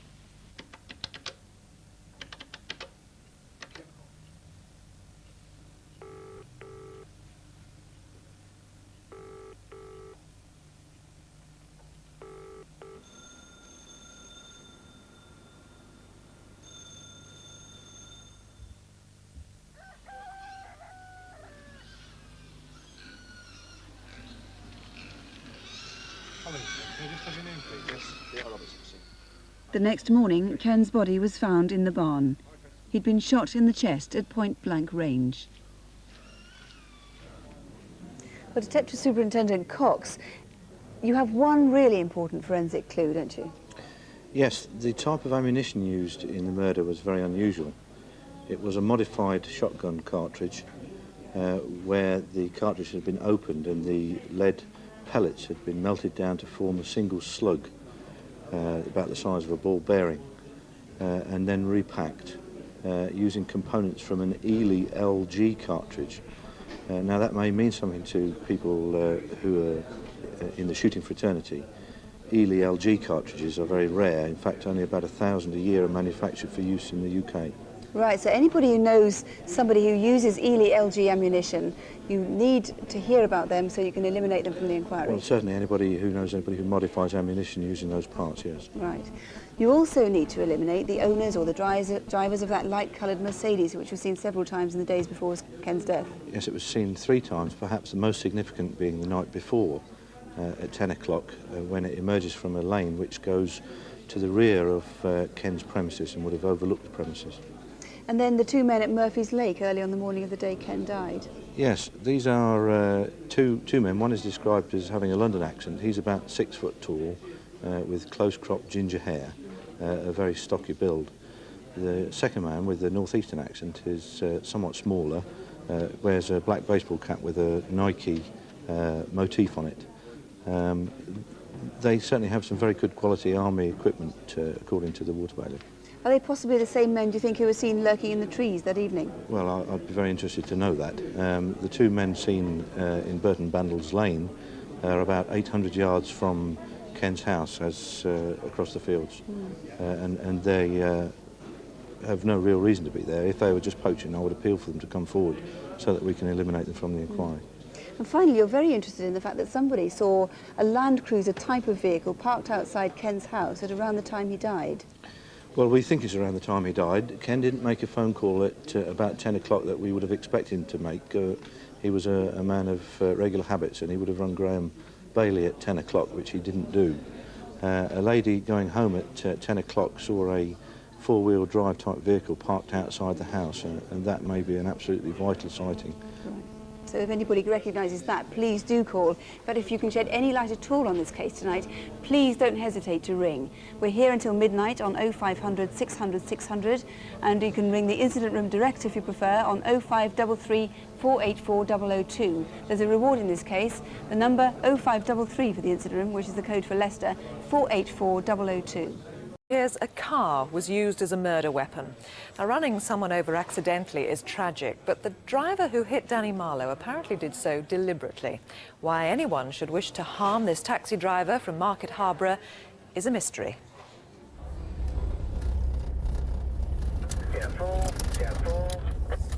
Yeah, Sheriff 4, go ahead. Right, Johnny, can you go straight to number 10? That's 110, that Leicester Street, straight away, please, mate. Yeah, sure, all right, but I'm going to the bookies now. I've got to put a bet on the 245 at Epsom. I would say everybody knew him. You know, they'd say, Danny Marlow, yeah, I know him.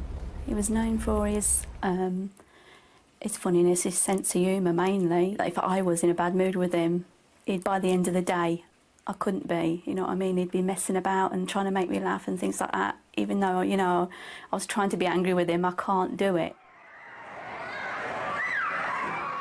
He was a good dad. He'd take them anywhere, he'd buy them anything.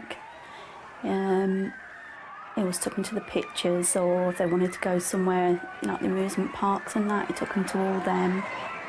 Some people didn't know how to take him. Once they got to know Danny, they knew how to take his sense of humour. Sometimes he'd get their back up, and then the next minute they'd be all together laughing, joking, and forgotten about. It's 7:30 on the evening of Thursday the 22nd of February, and Danny, who plays pool for his local team, is due to join them for an away match. Who's that? Dunno. He asked if we were playing away tonight. Said he'd be there to cheer us on. You're not expecting any trouble, are you? Oh, I'll be all right. This was the first in a series of anonymous calls that Danny received over the next 3 weeks. Go to the pot, Danny. Superb. Danny Marlow, is there Danny Marlow here, please? Yeah, I'm Danny Marlow. Telephone. Hello? Yeah, I'm Danny Marlow. No, mate. No, you got the wrong one. No, there's another Danny Marlow lives in Kidworth.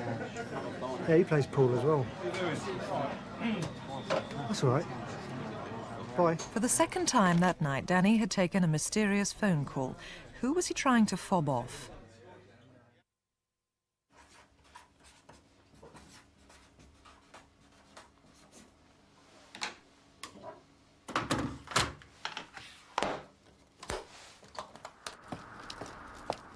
It's just before 8, and Danny's on the way to a pool match, this time at home in the pub at the end of his street. Nice break. Call that a nice break? I could do better than that with my eyes closed. Yeah, and one arm tied behind your back, eh? Yeah. Danny? I reckon I could Danny? see it red from here, though. Danny, it's a phone call for you, OK?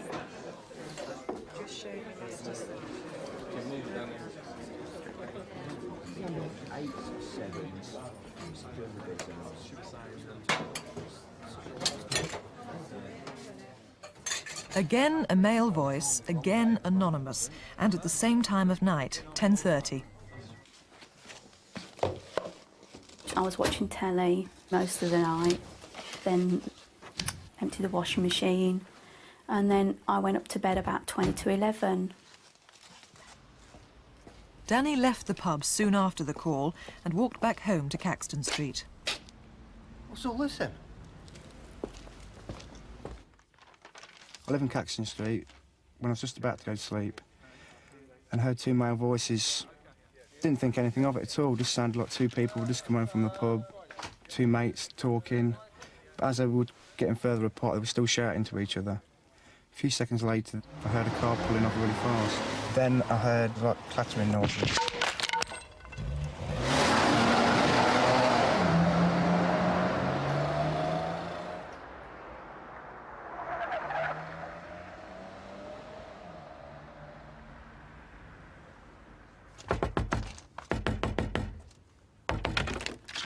Yes?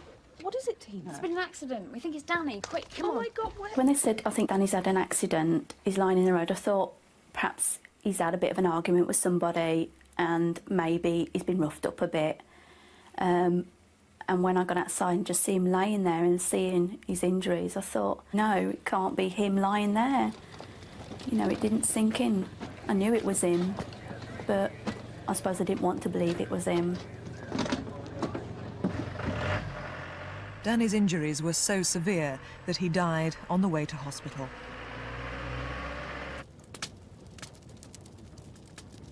"40 minutes later, a stolen Ford Granada was found burning 9 miles away.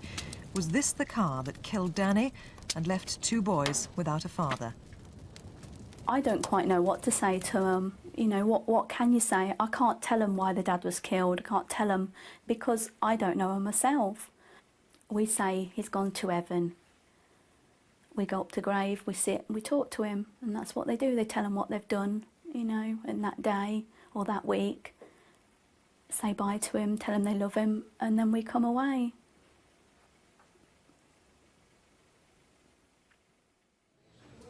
Bob Small, you're treating Danny's death as suspicious. Do you believe he was deliberately run over? It's very difficult to say for certain what did take place in Caxton Street, but there are certainly aspects of the case that make me suspicious, and I believe that he was deliberately run over. Certainly the injuries that he sustained aren't consistent with those you might expect to find on a normal hit and run.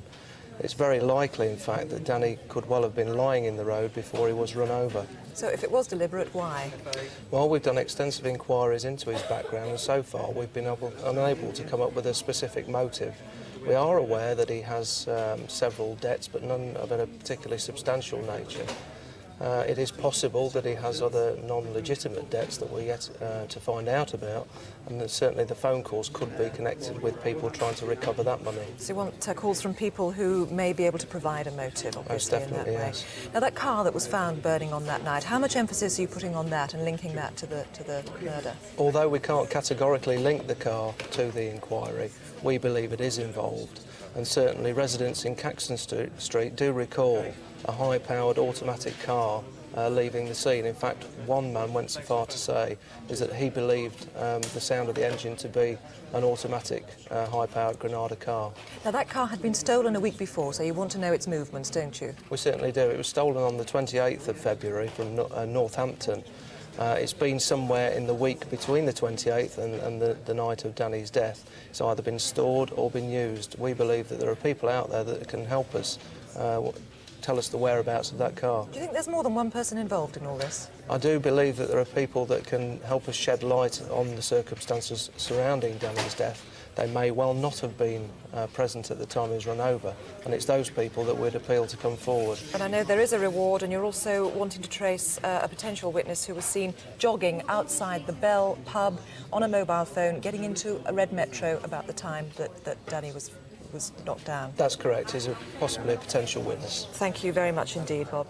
Well, if there's any way you can help find Danny's killer, please do call 0500 600 600, or you can call the incident room direct on 0116 248 3817. That's Leicester 248 3817.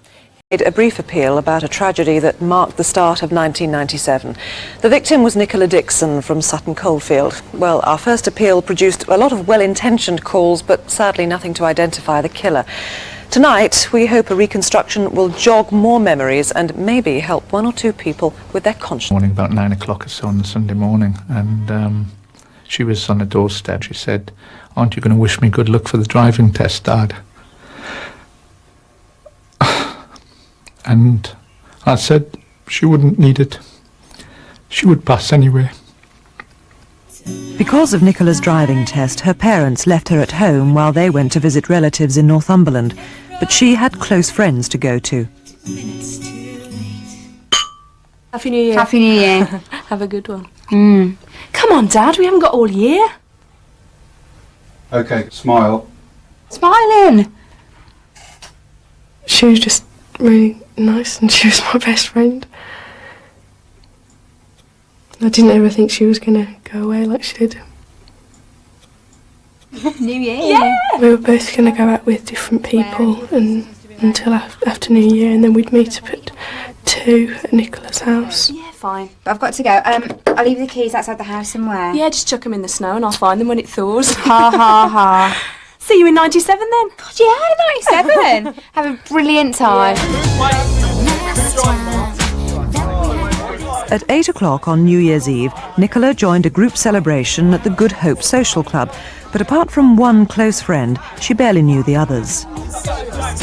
She just seemed really happy that, you know, it was the first time that she hadn't been going out with anybody and that she could enjoy New Year to herself. She had a thing about dancing, and I'm not a dancer, and she was trying to, like, bribe us all into dancing.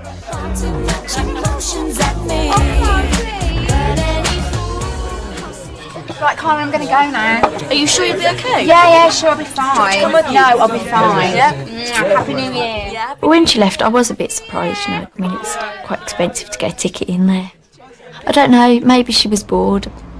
In fact, Nicola had arranged to meet some other friends at the station pub and left to walk there at roughly 10 p.m. There are several ways of getting there, but all involve walking down towards the town centre. Were you in Sutton Coldfield on New Year's Eve? And if so, did you see anyone resembling Nicola? In particular, were you at the junction of Rectory Road and Coleshill Street at around 10:20? One couple who was seen here have not yet been identified. I would have said that they were both definitely under 25. He had dark, wavy hair. It was an untrendy hairstyle. He was slightly taller than her, with bomber jacket done right up to the top. I was keeping an eye out because New Year's Eve, if you're going to get your car stolen, that's the time you're going to get it stolen. Just up the road, another resident heard footsteps in the snow. I saw this man running down Coldfield Street towards the entrance of Derricott's premises. Nothing unusual. It's hard to give you a reason why I went out on that evening. I just felt uneasy. He saw a white man, 5'10", with light brown hair and in his early 20s. Could it have been you? I thought, what an idiot making that row. Because I'm a mechanic, I recall the car quite well. It was a Mark II Fiesta, dark blue or royal blue. It had oversized wheels, and it had a wide bore exhaust. The clock was really loud, so you could always hear it on the hour. So I kept awake, and at 4 it woke me up again. And I was becoming really concerned. Went upstairs to see if she was there, and she still wasn't back.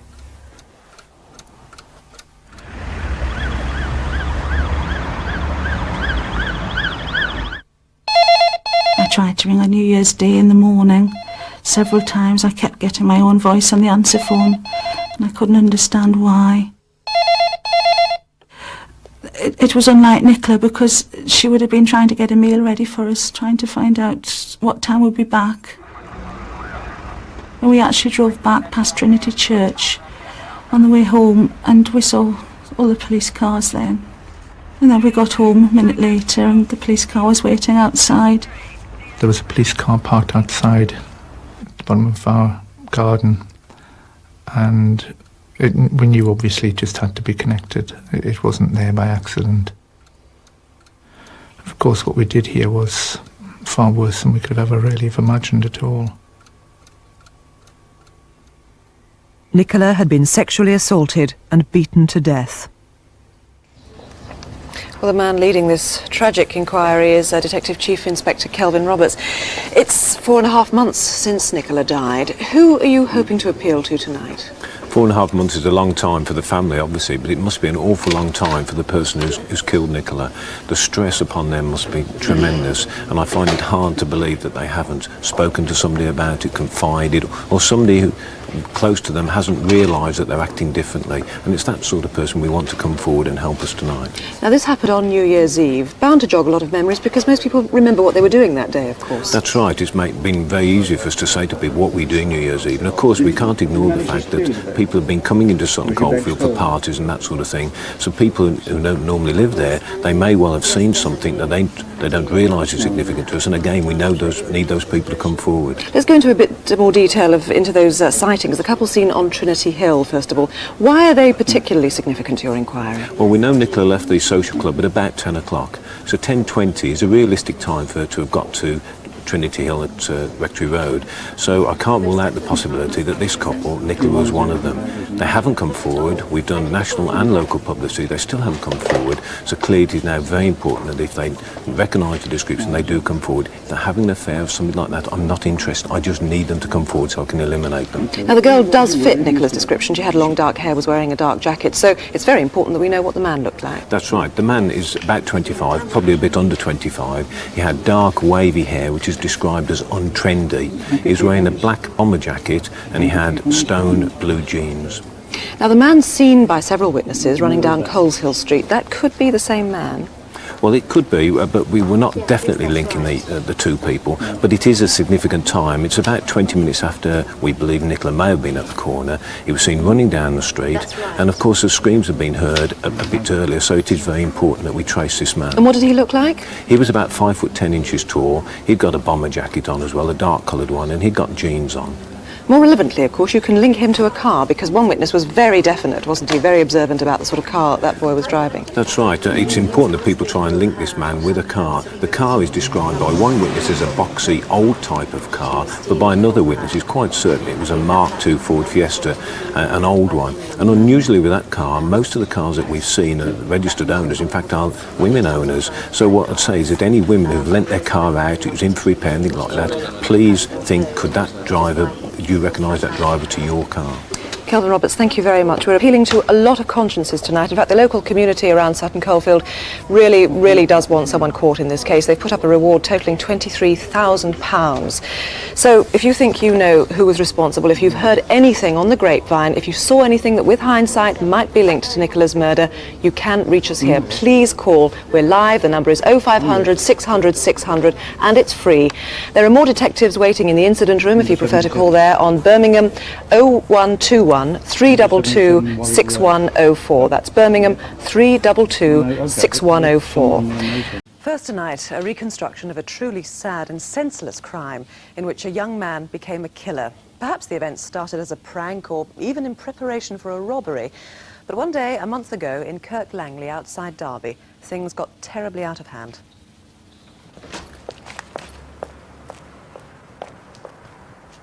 When we first met, we were 14 years old.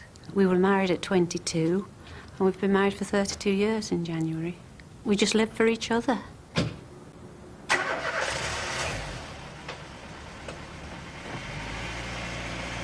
We never went anywhere without each other. We didn't need anyone else. We were just so happy in each other's company.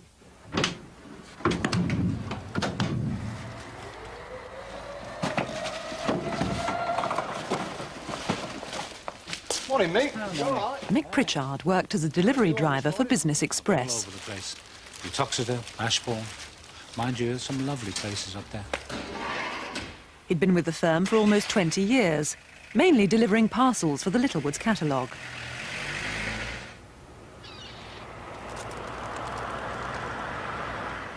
He loved his driving. He was such a careful driver.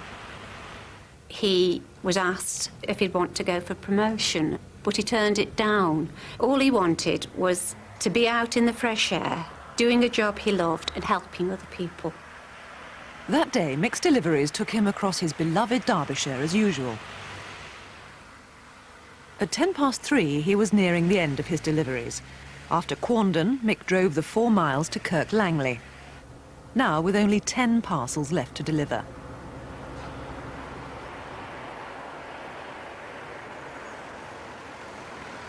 I was leaving the school with my son. I got to the end of the road to cross Moor Lane to go up to the Cunnery. I recognised the van. It was the same delivery man that's been coming to the Cunnery.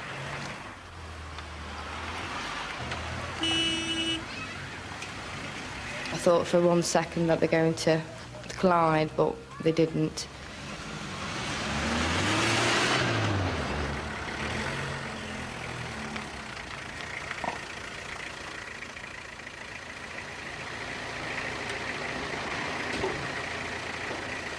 Nobody cooks puddings much anymore, do they?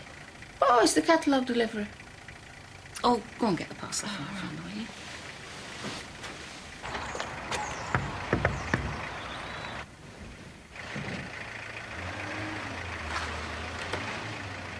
Hey! Hey! Get out my van! Blimey, I think someone's trying to nick his van. Hey! Hey! Get out of my van! Hey! Get out of my van! Hey! Mick had got such high principles of high morality, got a very deep resentment for anything that was wrong. Hey! Get out of the way! Get out of the way! Get out of the way! Oi, come on!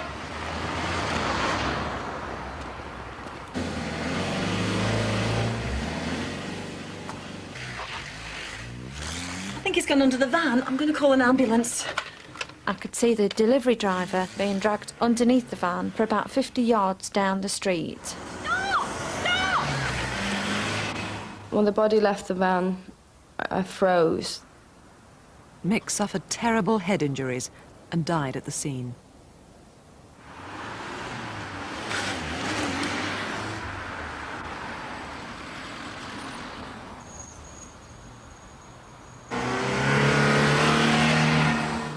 Slow down!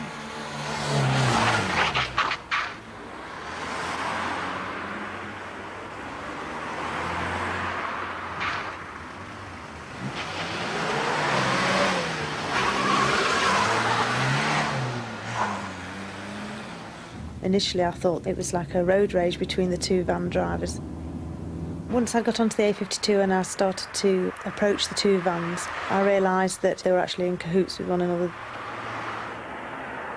I was driving along the A52 towards Derby and I came by the bottom of Kirk Langley. There was a Mercedes lorry behind me. I just passed the Little Chef restaurant on the left-hand side, and just after then the white parcel van shot in behind me. I could see in my mirror that the lad was agitated and one thing or another. Then just soon after then, the delivery van overtook me.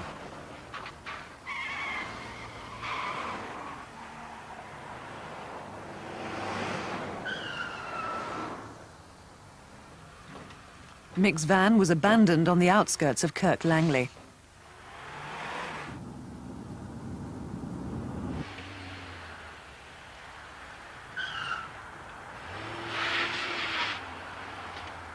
The Bedford rascal turned around and headed back towards the A52.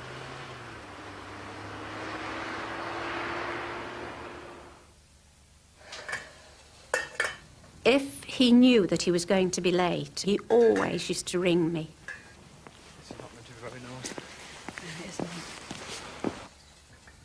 Well, 8:30 came and there was no phone call, so by this time I was getting really worried.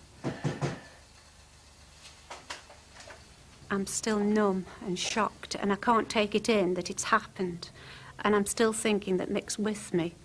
We just live for each other, and I shall miss him so very, very much. In fact, part of me's died. It really has. Well, Kelvin Ashby, we can all feel huge sympathy for Hilary and, of course, their only son, Jonathan. The question is, why? We've no idea, actually. All we know is that these three youths were in the village up to no good, and clearly they've seen the opportunity to steal Mick's van.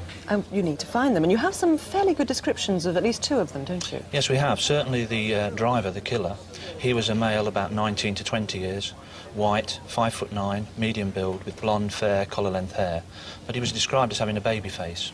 And what about the driver of the, we're calling it the Bedford Rascal van, the getaway van? Now, he perhaps didn't actually see what happened, did he? That's right. Whatever took place there was actually behind them, and they wouldn't know what has taken place.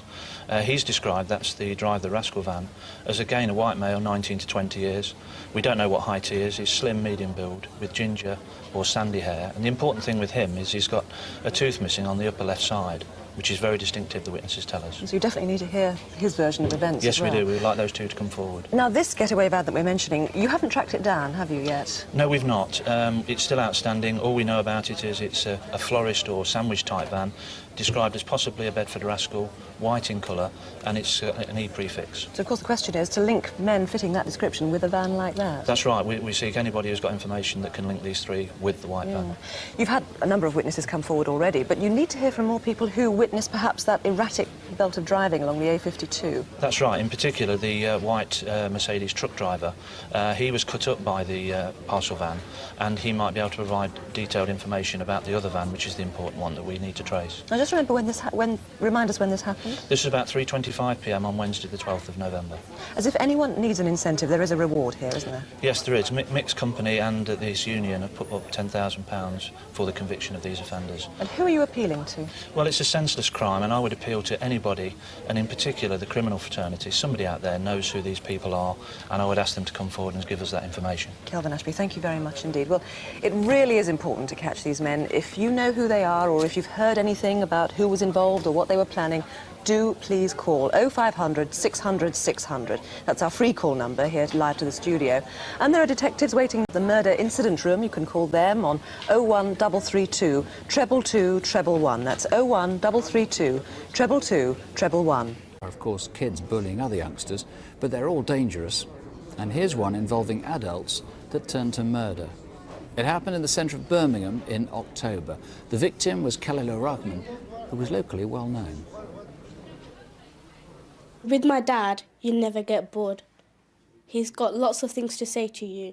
He's always talking. He used to love cooking, and he did come round home and start cooking, but my mum, she didn't used to like eating what my dad used to cook.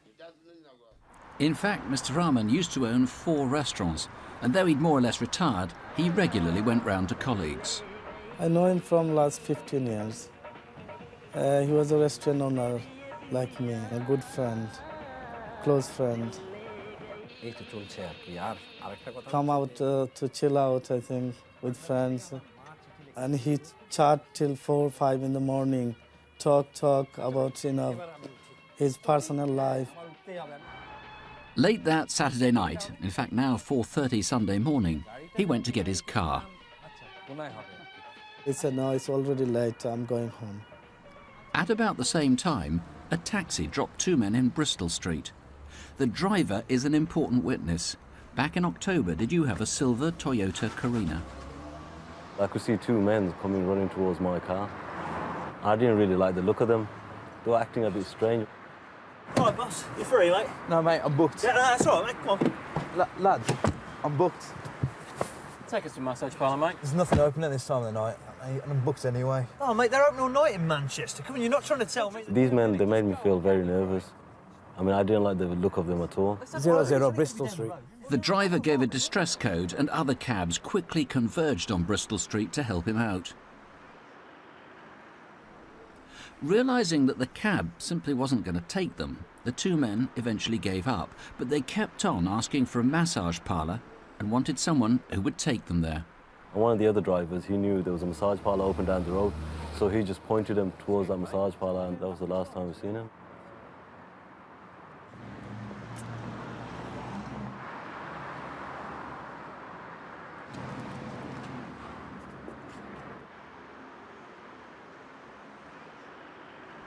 Just beyond these cameras, Mr. Rahman was kicked and punched, and his money was taken.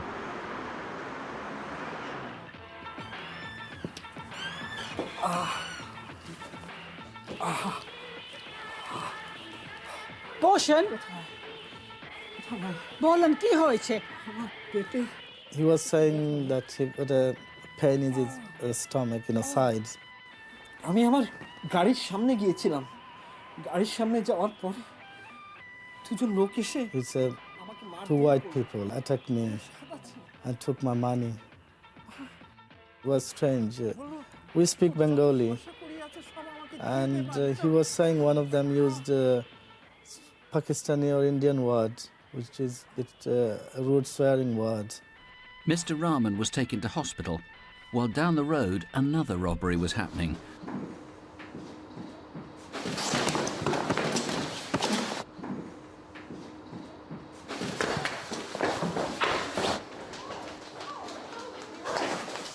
The victim had a Scottish accent. A man who helped him was an Asian in his 30s. They're both important witnesses, and we guarantee they'll be treated with the greatest discretion. They ran off, hailed another cab, and went to a snooker hall where they were refused admission and caused some damage. They told one taxi driver they came from Manchester, but told another it was Liverpool, and implied that they were down in Birmingham for a football match between Sunderland and Aston Villa. Khalilur Rahman never came out of hospital. The kicking had ruptured internal organs, and 5 weeks later, he died. It's just a big shock for all of us. Just for £90, they just went and murdered my dad. My brothers and sisters, they're only young. I mean, the youngest one is 4 years old. She doesn't know what, she hasn't had time with my dad much. She doesn't know what dying is. And when you talk about my dad, he's gone, she's saying, no, he'll come one day. Graham, I call this a robbery. I wondered if that was the real motive, because Kyla was actually kicked, as it happens, kicked to death after they'd stolen the money. That's right, we are treating it as a racist attack because, in part of exactly what you've just said, but also because of the particularly insulting swear word that the attackers used. And in the second attack you know about, which happened, we're not sure if it happened, started outside the massage parlour. Maybe those two guys were just chased into the massage parlour. Again, there seems to have been racial abuse in that one. That's right. We know that from a witness that we believe some sort of insult was shouted at the Asian man, accompanying the Scottish man who eventually got beaten up. Now, it's absolutely critical those two come forward. They're really important witnesses, those who were chased into the massage parlour. Absolutely. It's the chap with the Scottish accent, who actually was a white guy they caught up with, who actually got the kicking. That's right, yes. Now, it looks like these two could have been away day people, gone to Birmingham, to have a night out. Massage parlour, kick a few heads in and all the rest of it. How are you going to trace them through Crimewatch? What's your best hope? Obviously, we're hoping that they've had a wild night out in Birmingham. They've gone back to wherever they originate from, and they've perhaps boasted to friends about the time that they've had, the fact that they've attacked a couple of people, visited massage parlours, and, from their perspective, had a really good night out. This is back in October, Saturday night, 21st of October. Supposing they've seen themselves on the CCTV, they know they're going to get apprehended, and they come forward and say, look, we didn't intend to kill anybody. What happens then? Well, obviously, I'm conducting a murder investigation. If they do come forward and convince me that murder wasn't what they intended, that would be borne in mind when considering appropriate charges. But obviously, the longer it takes for them to come forward, the more suspicious I become about what their intentions actually were. Well, ring us here in the studio. Free call. 0500 600 600. If it's you, if you know who it is, if you've heard anything. Or you can call the instant room that's in Birmingham, 0121 200 2552. And there's a Bengali speaker there if you're a witness to any of this. And if you want to speak confidentially on this or any other crime, you can call Victim Support Line, and the number there is 0845 30 30 900. 2 weeks after Christmas. At the beginning of the year, when our children start nursery, we like to do some handprints with the parents and children. Nazreen was really happy to have a go at it all. She encouraged Zareen to do some handprints with her. They had a very close relationship. Zareen was always very happy to see her mum. When her mum would arrive at the door, Zareen would tell her what her day's been like, and Nazreen would come down to her level and listen to what she's done and ask her questions about her day. Nazreen Akhtar had a baby daughter too, Aisha, and they lived in Fosal, centre of the Asian community in Coventry. In early January, Nazreen's husband, Mohammed Tareen, was at a family wedding in Pakistan. On a Monday evening in January, 4 white men were seen by the corner shop near Nazreen's house in Queen Mary's Road, and 2 went to the house itself, number 137. Who were they? The man with the baseball logo on his cap was spotty, especially on his chin, and had dark hair with bushy eyebrows. The next night, Tuesday at around midnight, number 137 had visitors again.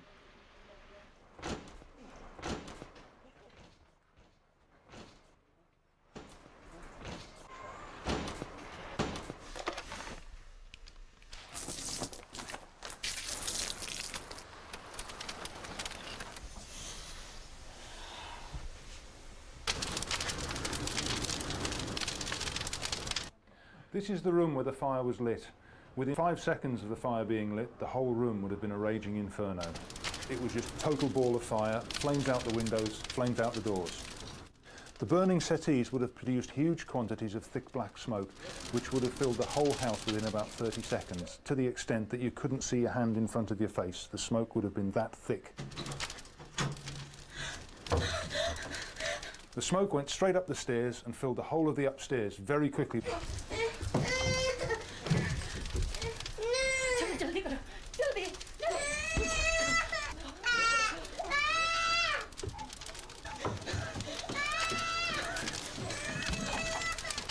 Nazreen couldn't escape through the front living room because that was a raging inferno. So she's come through the dining room towards the back kitchen. And you can see the sort of heat that there was in the room when you look at the blistering of the paint. That's blow lamp type temperature. And the fire was actually nowhere near this door frame. It was 15 feet away in the front room. Nazreen was trying to escape from that fire, and she came in through the kitchen. And you can see from the level of damage to the accessories in the kitchen and the level of smoke that's on the walls and the ceiling, just how fierce this fire was. Nazreen was carrying the children through to the back of the house towards the back door, but tragically that back door was locked.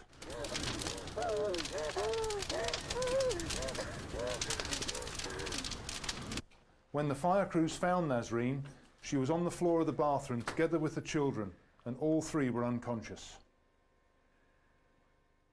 Mother and daughters were brought outside as paramedics struggled to revive them.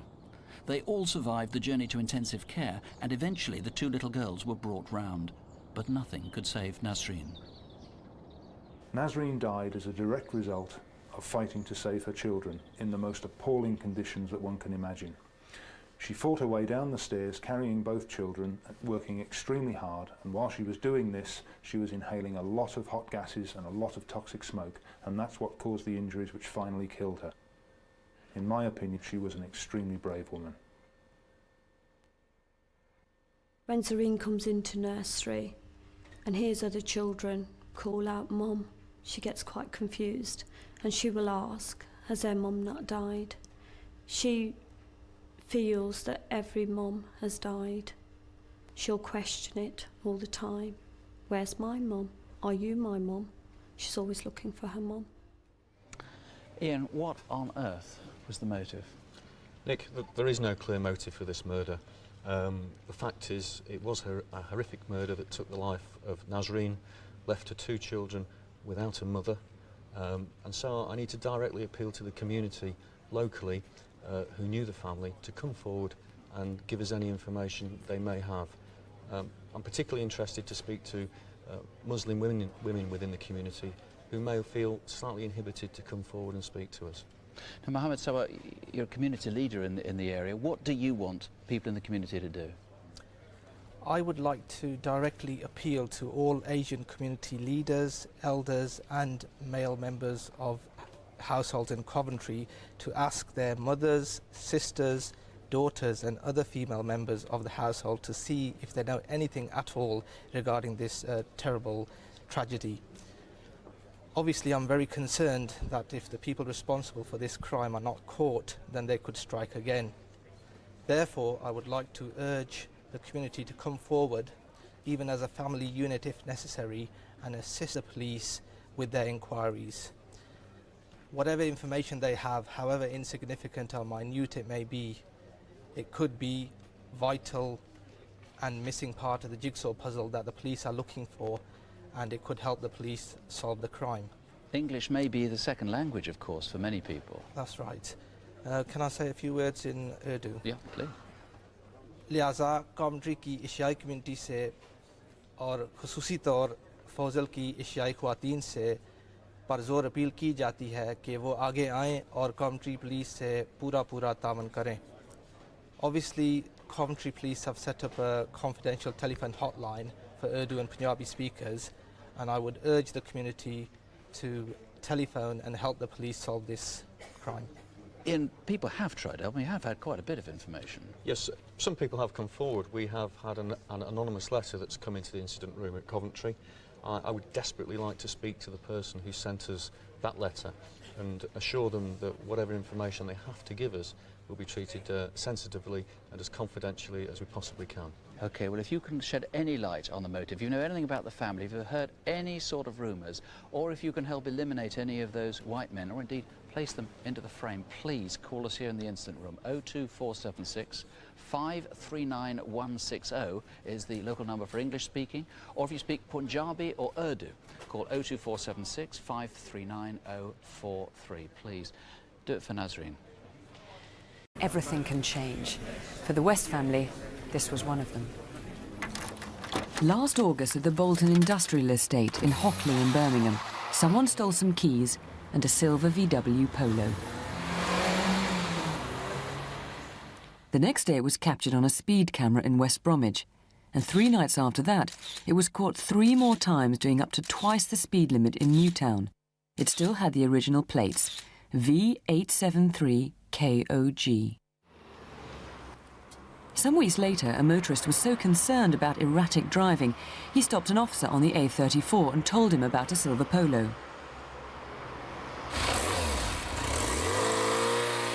But by the time the officer gave chase, the Polo had disappeared. 10 days after that, on a Tuesday evening last October. This is the Royal Mail sorting office in Newtown.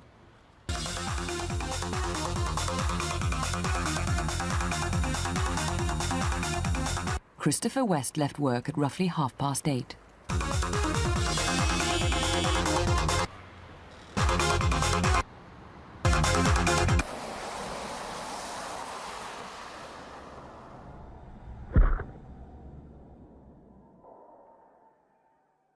Chris is a very friendly person. He would do anything for anybody. The neighbours will tell you exactly the same thing. He was always helping out people at work, in the road. He used to be a governor of the school over the road in his spare time. In a 30-mile-per-hour limit, one witness thought the car that killed Chris had been doing over 80. There were no skid marks. It didn't even brake. The damaged car was parked in Aldgate Grove in Newtown. There were 2 occupants. One was limping and tried to hide his face. Both were black, in their late teens or early 20s. 10 minutes later, the car went up in flames. Deloise, she'll never know. She's 2 soon, so she'll never know at all. She sees the pictures of her daddy around the house, and she points up to that and says, "Daddy," and then she looks up to the sky and she'll blow him a kiss. This is how the car was left. Look at the damage from the impact. Imagine the speed it must have been going to have such an impact. Who's talked about having that stolen Polo in Birmingham from last August to early October? Did you see that accident? Haven't yet come forward. Maybe one of the occupants was injured and needed medical attention. Perhaps someone's bragged, or worse still, boasted of what happened. Give us names, dates, addresses. Let's find the killers tonight. 0500 600 600. Tonight, someone in Chelmsford Wood is going to be very, very worried. And some of his mates will know it. Who'll be the first to tell us who he is? 6 weeks ago, a father of two, David Warrilow, went into his local newsagent. 12 seconds later, he was dead. Well, David is married to Tracey. They've been together for 22 years. They've had two children. One's Faye, she's 14, and Chad, and he's 12. Is his injury cleared up? Yeah, I think so. He's a very strong Villa fan. He lived for Aston Villa. He used to go every week. He worked for Midlands Welding and the Birmingham Business Park. They put him on the road as a delivery person.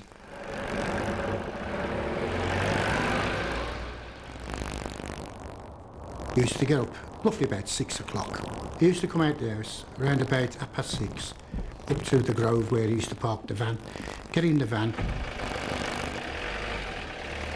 round the corner, into the paper shop, get his paper, from there straight to his firm, load up and then out on his deliveries. Monday to Friday, that was his routine.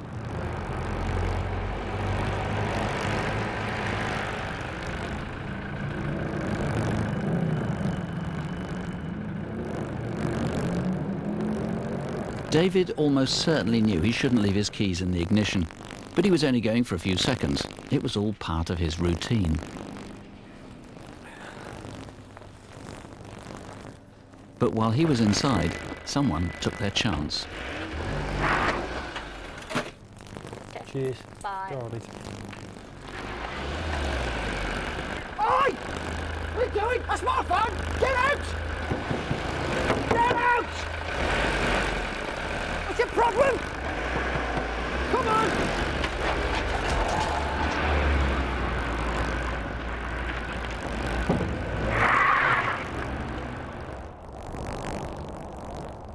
But watch again as the van sped off. A Volvo drove off too. That driver was either a witness or an accomplice.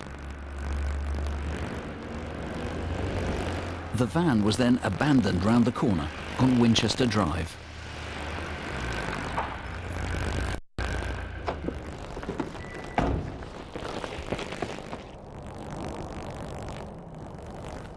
Shortly afterwards, an anonymous 999 call was made from a nearby phone box.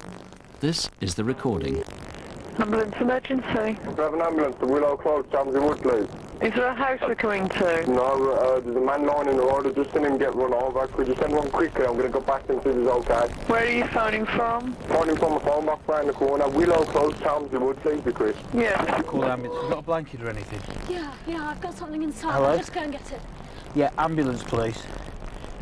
Yeah, a guy's been knocked over, I think. He's in the road. There's blood coming from his head and everything.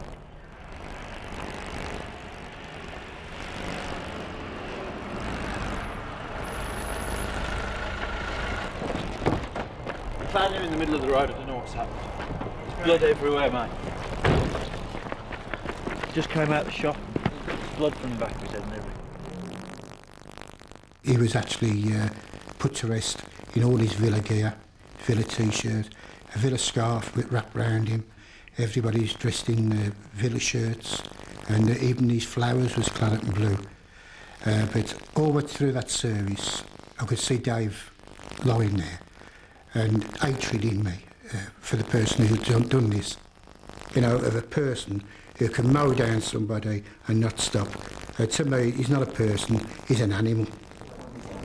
At least there are some cracking clues on who was involved and who might have seen them. 5 minutes before the killing, someone was seen circling a white Vauxhall Astra outside the newsagent. Was this an innocent resident or the killer? is that Volvo 480 that drove off at about the same time as the stolen van. Then these two men dressed in white, they may have seen something crucial. They were at the newsagent a couple of minutes before David got there. One bought something inside, his friend waited outside smoking a cigarette. Now they are not suspects, but they could be important witnesses. Who are they?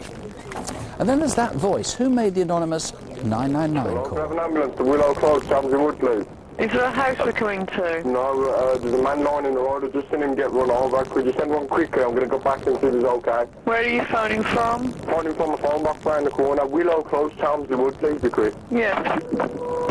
Recognise that voice? Then there's a clue that we haven't got. It's this. The keys to David's van have still not been recovered. They were on a fob like this, a max power key fob. Now we know there are thousands of these around the country. It's only if in some way you can found one of these in the area or can match this somehow to the crime. Now here with his team, Detective Chief Inspector Andrew Shipman, I think, Andrew, you think that news of this will have spread far and wide and that he himself will have told a lot of people. Yes, I'm certain that the person responsible went out that morning intending to steal a car, not to kill David. And I'm pretty certain that will be weighing on his conscience now. And he may well have talked to family and friends about this, portraying the incident as an accident. And I really urge the family and friends to encourage him to come forward to us so we can deal with this matter. Of course, if he's maintaining it was an accident, there's no reason why he shouldn't come forward, and obviously family and friends should very, very much push him towards that, because if he doesn't, obviously things look much, much worse for him. What about people who've heard on the grapevine who he is? Well, anybody who's got any information at all should get in touch with us at the incident room. Quite clearly, we know who the person who made the call had a conscience, and I hope that the person responsible has a conscience and wants to come forward and tell us about this incident. Call us here in the studio, or you can call the incident room. That's on 0121 712 6198.